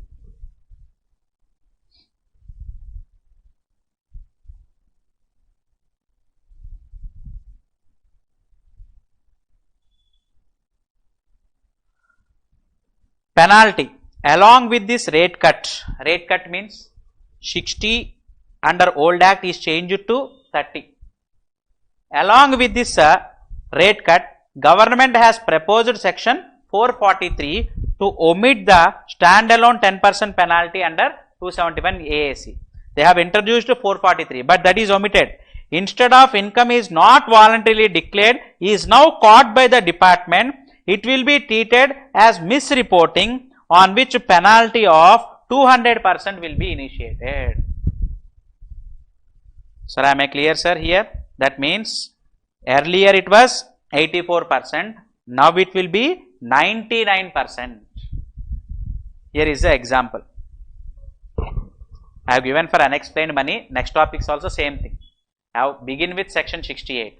Sir, be careful when any sum is being created in your books of account, that means balance sheet liability side, whatever the sum you are creating, we have to explain the source. Just giving the name of the lender is not enough. Lender has to disclose in his books of accounts. That's why for lender, section 133 notice is being given. That means power to call for information. For that, if lender does not respond or he didn't disclose in the books of accounts, now we will be liable to tax. Sir, whether department also initiates action on Mr. A? No. For same income, action cannot be initiated against both persons. Only on one person only tax will be levied. Am I clear? So by this, what we have completed is first section. What is the first section? Any sum created in the books of the account. And next section 103, unexplained investments. So we have purchased a land or building. So for this purchase, if you see practically more than 30 lakhs value, actually 10 lakhs only, more than 10 lakhs, any land or building transaction is been done, PAN has to be disclosed to the registrar. But registrar in statement of financial transaction, he will report the transactions in excess of 30 lakhs. More than 30 lakhs details will be reported in SFT. So in our 26 AS or AS TAS, this is reflected. Now I have purchased a land for 2 crores. Government value only I am saying. For 2 crores I have to give the explanation. How did you get the source of these 2 crores? I have borrowed from Mr. A, Mr. B. Then again section 68 will be applicable. You have to explain the source. Counterparty source also we have to explain. 69 you might be safe. That means 103 you might be safe. But 102 will be executed. Any sum created in the books of the account. Okay. I have borrowed bank loan, sir. Okay. Whether 100% finance will be given? No. Bank loan I have got for 1.5 crores. Then what about balance 50 lakhs? You have to explain the source. Out of my past savings, simply saving past savings is not enough. Sir, see my balance sheet earlier. Already I have cash at bank or cash in hand is there 30 to 40 lakhs that I have deposited in my bank account, my sale proceeds. Out of that I have purchased. So last year, previous year cash account, current year cash account, we are presenting to you. Like this, we have to explain the source. And our explanation should be to the satisfaction of the assessing officer. If it was not satisfactory, then here also, what is the tax rate? 30%, surcharge, penalty, everything is same. Next, even money or bullion, jewelry. In the case of stretch assessments and all, if any money, bullion, jewelry is found, if it is not recorded in the books of accounts, then we have the department asks for explanation. If you don't offer any explanation or explanation is not satisfactory, same special tax rate. Coming to the next item, investments were disclosed but not fully disclosed. Source I have explained but not fully. Then in such case, for the difference amount, the proceedings will be initiated. Am I clear, sir? These two sections only, 103 and 104 only, not fully disclosed, only some amount we have disclosed. Even clients usually ask us that this year we have constructed a building, but out of construction, most of the money through cash, labor payments will be done. So which might be out of his black money. So how much should we, investment should be disclosed per square feet, how much, sir? Based on market value, we need to see, we will say. So not fully disclosed. Based on market value, the investment of that building should be 1.5 crores. But white amount they have spent only 60 lakhs. For 60 lakhs, how did you construct the entire building? So you have disclosed, but not fully disclosed. When this case is collected for scrutiny and valuation is being made to the valuation officer, then he will levy. Based on his valuation report, officer will levy 30% tax now on the difference of 90 lakhs plus surcharge and penalty also. And next, unexplained expenditure. When upon coming for stretch assessment in our case, when department has found that unofficially we are paying rent to the owner, any unofficial expenses which we have spent, some small books were found, chits, unofficial chits were being found, we are paying, it was expenditure only. But how did you pay that unofficial amount? That means you are earning black money, that black money is being spent. So here, sir, I have already spent. No. Your application of income is not criteria. Past session we have discussed application and diversion of income. Your application is not criteria. You have earned the income first. That's why unexplained expenditure also, to spend that amount, you already have earned the source. That amount will be liable to tax. So even expenses we have to give explanation. If that expenses were not recorded, but department found that you have spent, sir, whether expenditure will be given again, how many times they will give? Income will be taxed. Sir, I have spent for rent, no. Whether that will be given as expenditure? No. Why it will not be given? That's what it was specified here. Among all the above special incomes, there will be no set off, cannot be claimed as deduction. Once it was considered as income, it cannot be claimed as deduction, unexplained expenditure. And no losses can be set off. Here straight away 30% tax, surcharge and penalty will be applicable. Sir, is very clear the decision. This was very important practical aspect, sir. Now I will present you an example. 2 examples I will give you. Based on that we will get a clarification. Ready? So Mr. Akash, a freelance consultant who had a good year. See sir, even in our practice, now usually what we are doing is, when SSE is having GST number, we are seeing his annual return, or in ASTAS his GST turnover is displayed. For composition scheme it was not displayed, then we will see his annual return and his turnover we are declaring under 44 AD. But many SSEs, even though they are having turnover more than 20 lakhs or 40 lakhs in some states, they will not take GST number. Of course, in some cases GST number is also not applicable. They are selling agricultural produce, fruits, vegetables he is selling, but his turnover is 10 crores. He is a distributor of fruits, vegetables. Even though GST is not applicable to you, but you have to file return of income, 44 AD. In 44 AD they are declaring turnover. Okay, if you are disclosing your turnover, it's okay. But even in your return of income also, other than business, whatever the sum is created in bank account, sir, that amount we are usually writing as turnover. If GST is there, GST turnover we are writing. GST is not there means based on his bank rates we are going and saying whenever GST notice comes, we usually say it is an exempted one only, or there he will face it. But even in return, if you write other incomes, for other incomes also department will ask the source. Simply saying I got commission income 5 lakhs, other income 3 lakhs, any referral income 2 lakhs. Like that other incomes they are writing and the source is not been explained properly. Then what happens? Let us see. Mr. Akash received 15 lakhs as cash payments and small transfers.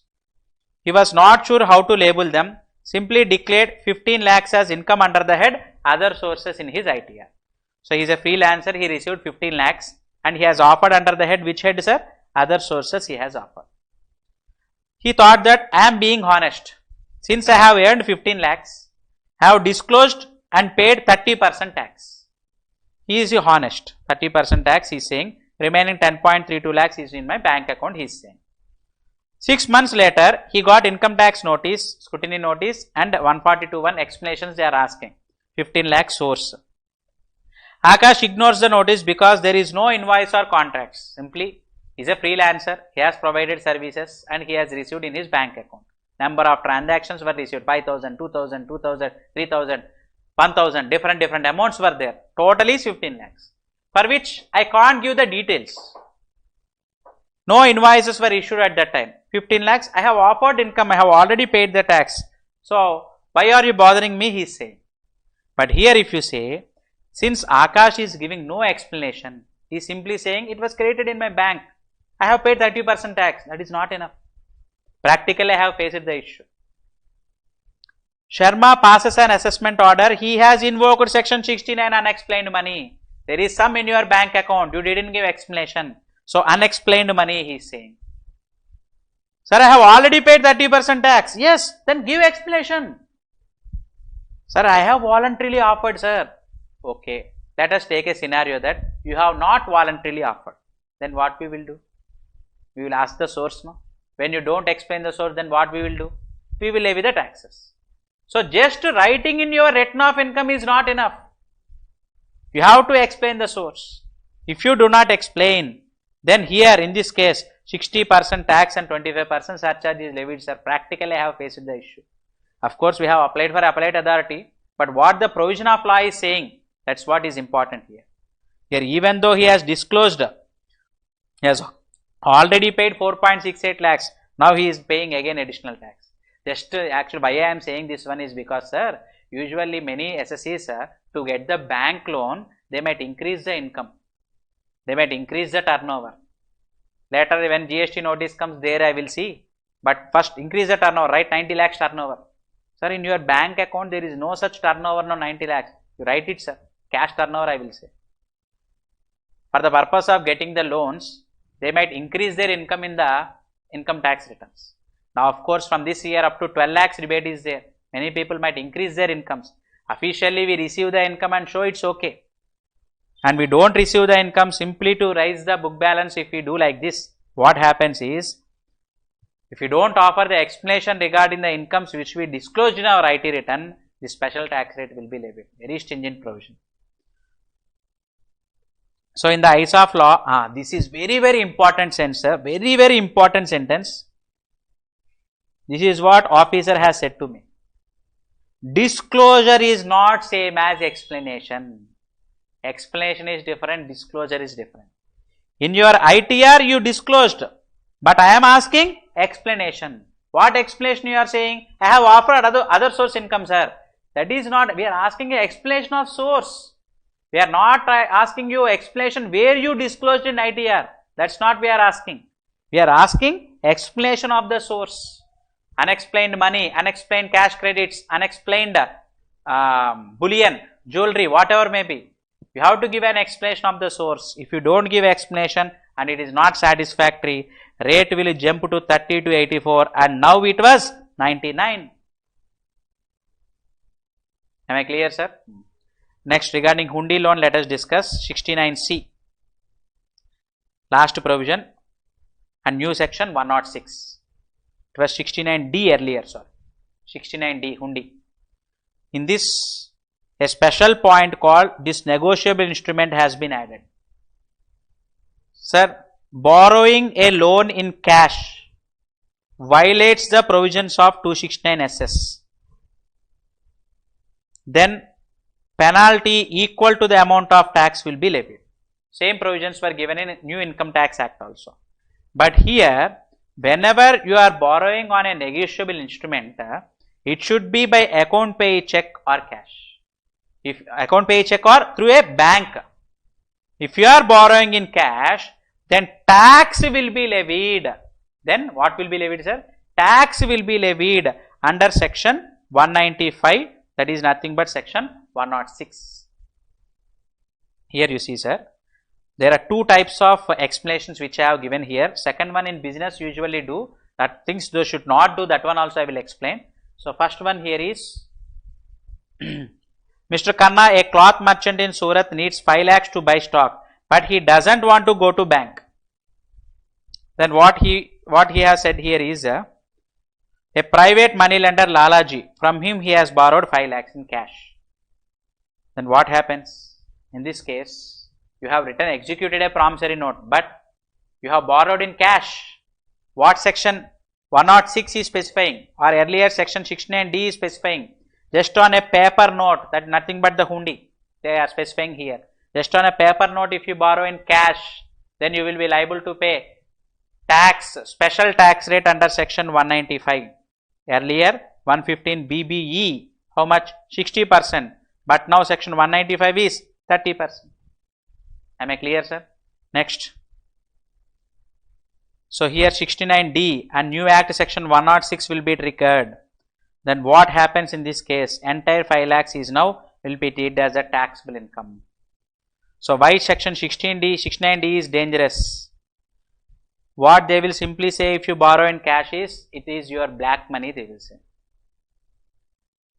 Next, earlier old law 78, new law 39. Along with penalty, it was 84 and now it's 99. That's what we have specified. New law tax rate is specified in 195.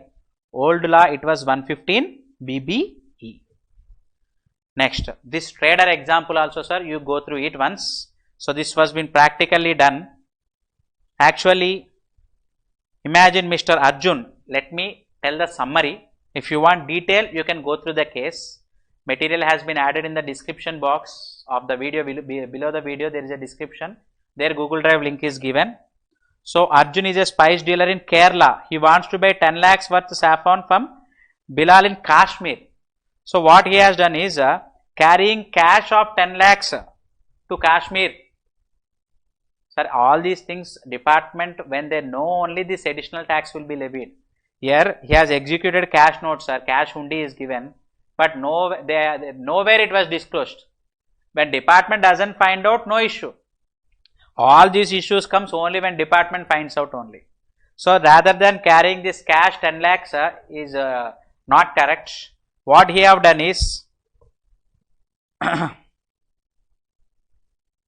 in Kashmir there is another business partner. There he had taken 10 lakhs cash and paid in Kashmir itself. So he didn't carry cash from here. There itself from his dealer he has taken cash and given for the purpose of purchase. So trader's bill, this will be called as trader's bill, which is also a negotiable instrument, bills of exchange. But what you have done is cash.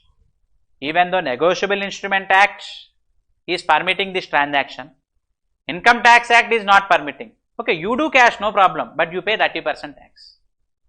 That's what cash transactions, to stop those transactions, these additional taxes were being levied. So now what happens here is, you can go through complete case, sir, I have given. It will be treated as a taxable income. Okay. All these things comes when department tracks, that's it. When department doesn't track, then there is no issue. Now coming to the next one, interpretation of different provisions. Sir, whatever the sections, how many sections were there in Income Tax Act? 536 sections, new act only we want. These 536 sections can be categorized into 6 based on its features. You can say kinds of sections. Sir, already 23 chapters you have said no. That is chapter wise division. Kinds of sections I am saying. Charging sections will be there. Charging sections specify on what item tax will be levied. Business or profession, earlier section 28, now it is section 26. Charging section 4, now also section 4. Section 4 and 5. Next, capital gains, earlier section 45 is the charging section. Capital asset will be defined there. And here section 67. Am I clear, sir? Charging sections will be there. Machinery provisions, procedures like filing return of income, scrutiny assessment, these are the procedures. Now the sections 393, 263 is being specified. So sections might be charging section or machinery provisions or penal provisions. Just now we have discussed. Penal provisions 278, 271, now section 471 penalty. Deeming provisions, even though you do like that, we deem it as income. Deeming provisions, like that here we have section 277. Appellate provision, appeal provisions 239, 246A, Commissioner Appeals Tribunal, those now 433. Appeal and refund provisions section 433. Exemptions section 10, 80C, 87A.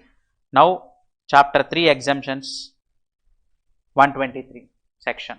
All these sections we will discuss, sir, one by one. Whenever the chapter comes, we will discuss. But here what I am saying is, sections are of 6 kinds. It might be a charging section, machinery provision, penal provision, deemed provision, appeal provision or exemption provision. Just categorization, that's it, not important. Now coming to next, heads of incomes. We all know, I need not explain.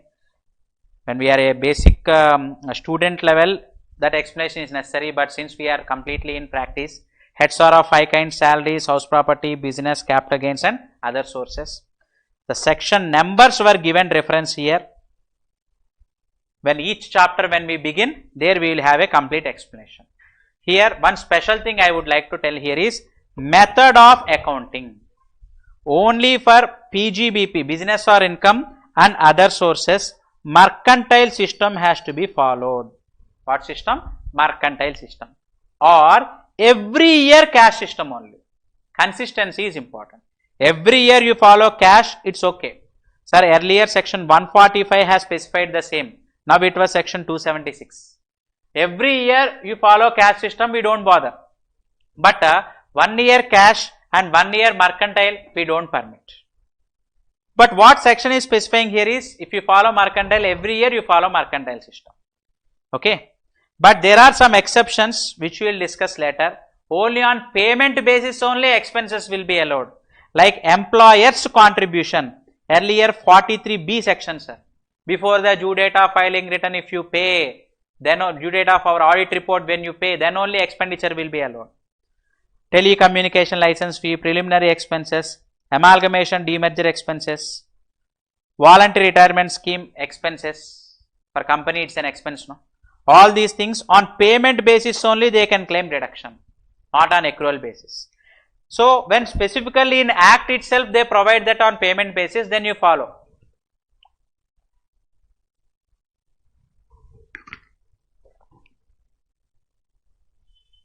Or else, mercantile system expenses will be allowed.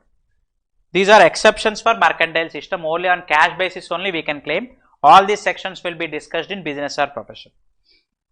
Along with this, ICDS also should be followed. ICDS 1 to ICDS 10. 10 ICDS have been notified by the central government. That has to be followed. That ICDS also will be part of our business or profession discussion only. Next. House property mandatorily accrual basis. Even though you don't receive rent, 12 months rent should be offered as income. However, if you cannot receive the rent, there is a concept of unrealized rent which can be claimed as deduction. It was separate thing. But usually accrual basis is mandatory. Salary head, due or receipt, whichever is earlier. Due basis or receipt basis, whichever is earlier. Advance salary if they receive, taxable on receipt basis. That's why. Next, capital gains. Here transfer is important. Receipt of consideration is not criteria. Even you are transferring the asset by 31st March based on check. Check I have received and I have sold my asset. The check is been cleared on April or May, but you have transferred by 31st March. Okay. Coming to other sources, cash or mercantile, whatever you follow, consistently you need to follow. Only one case, interest on enhanced compensation is taxable on receipt basis. Any compensations received from government, they receive interest on compulsory acquisition of land. Compulsory acquisition of land or building is capital gain head. But if you receive interest, that will be other sources. That will be taxable on receipt basis. Remaining all on cash or accrual basis, whatever you consistently follow, that has to be followed. Now coming to the last provision, just I will take 5 minutes, sir. By this, sir, this chapter will get completed, and in our next session, we will have a discussion on residential status. How the incomes will be taxable for resident and non-residents. How to classify a person as a resident. This is very important because US visas have been cancelled, many of the people. That's why many were in India. They might get their status as resident. Residents are of two types again, ordinary resident, not ordinary resident. That's why these things we will discuss tomorrow in a detailed way. Now coming to section 536 of last section of this act. In act this is the last section, but in our discussion this should be first section. That's what I have said to you. Repeal, act has been replaced, but old act will be saved. Even though new act has come into existence, old act will be saved. Why, sir? Because past actions will remain valid. There might be many returns which were not yet processed. 143(1). Assessment orders passed. Notice issued but order not passed. Sir, am I clear? Approvals. Like this, many things might be pending. Those things, whether it get lapsed, no. Whatever the earlier provisions of law, for that assessment year, it will be applicable. Next, they do not become invalid. Rights and liabilities also will continue. Right of the department to recover, since new act has come, after logging into my portal, outstanding demand there is 5 lakhs. Now new act has come, so outstanding demand will be 0. No. Department have right to recover the taxes. Which section is giving this right? Which section is giving this right, sir? 536. Even though replaced, there will be saving provision. So liability of the assessee remains the same. Next, pending proceedings before 1st April 2026 will continue under old law. So for assessment year 26-27, that means financial year 25-26, for which we are going to file the returns from 31st July 2026 to around international transactions. Let us take example till this date. These cases will be selected for scrutiny 30 June 2027. Am I clear? So by this till this date, old law, using the old provisions of law, 143(2) notice can be issued. Income escaping assessment also, up to 3 assessment years they can go back. And your income more than 50 lakhs, if you have made income escaping, then in such case up to 10 years they can go. Whether all those old provision exist? Yes. For the incomes you are earning from 1st April 2026, new Income Tax Act will be applicable. Am I clear? Next. Sir, I have purchased 5 years back 60 lakhs asset out of black money. For example, out of black money I have purchased 60 lakhs asset 5 years back. Now new Income Tax Act will come from 1st April. Can department initiate income escaping assessment against me if they find out this transaction? Yes. More than 50 lakhs, 10 years they can go back. So new act has come, but for that year which I have earned, old law only will apply. For old years, old proceedings continue. Simple conclusion. Next, penalty proceedings of earlier years still to be started.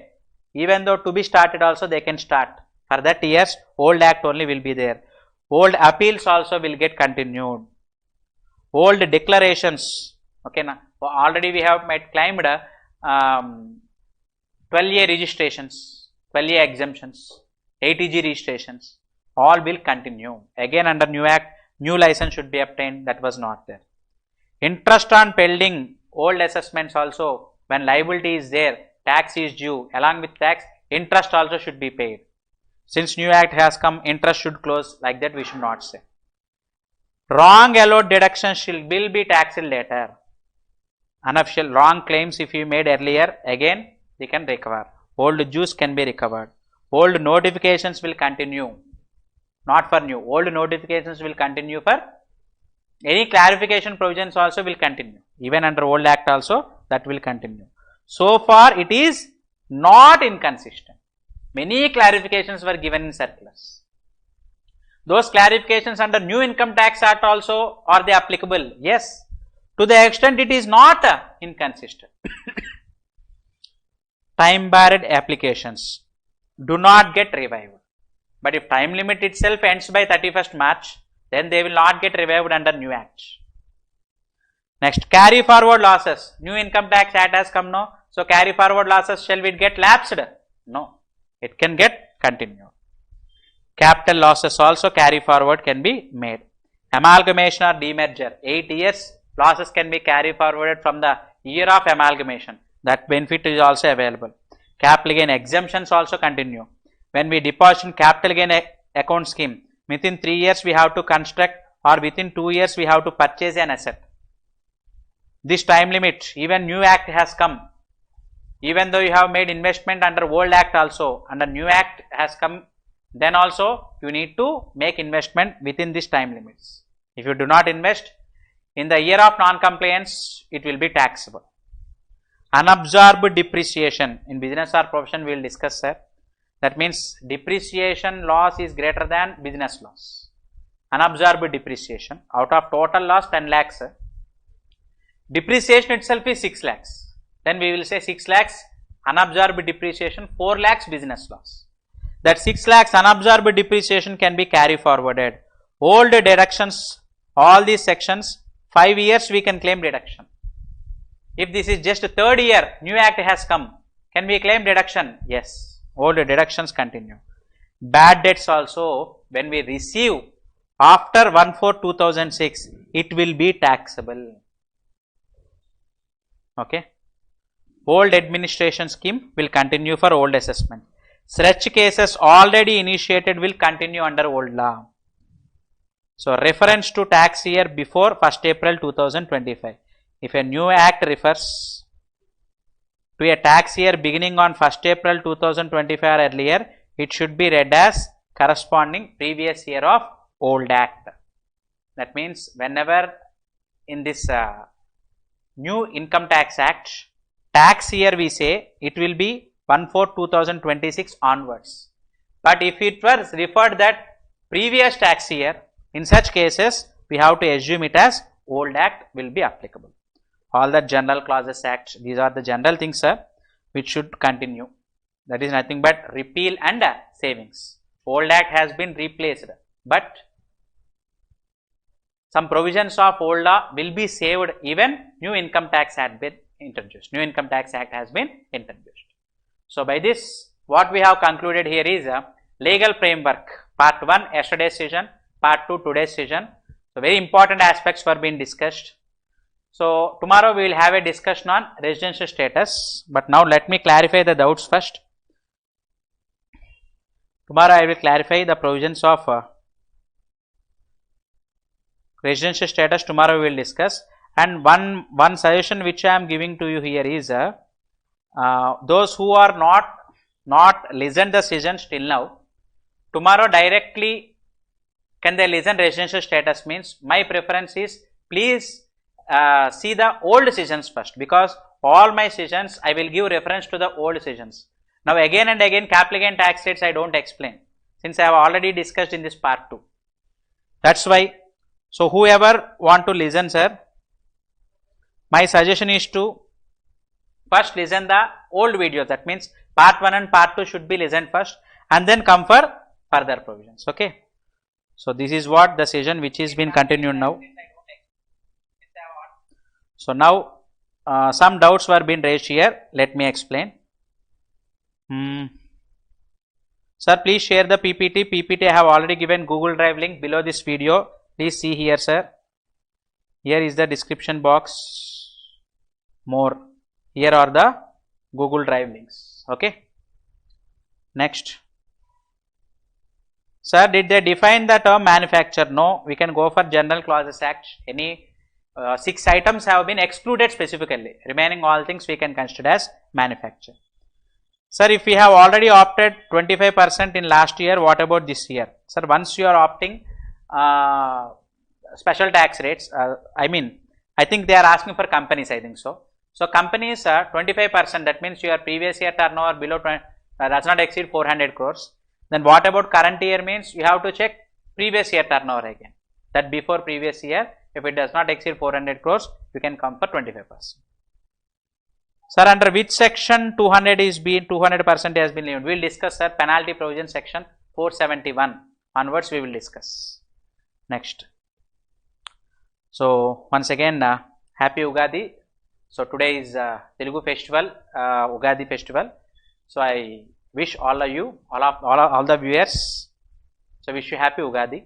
So, tomorrow's session we will have a discussion on residential status. Thank you very much.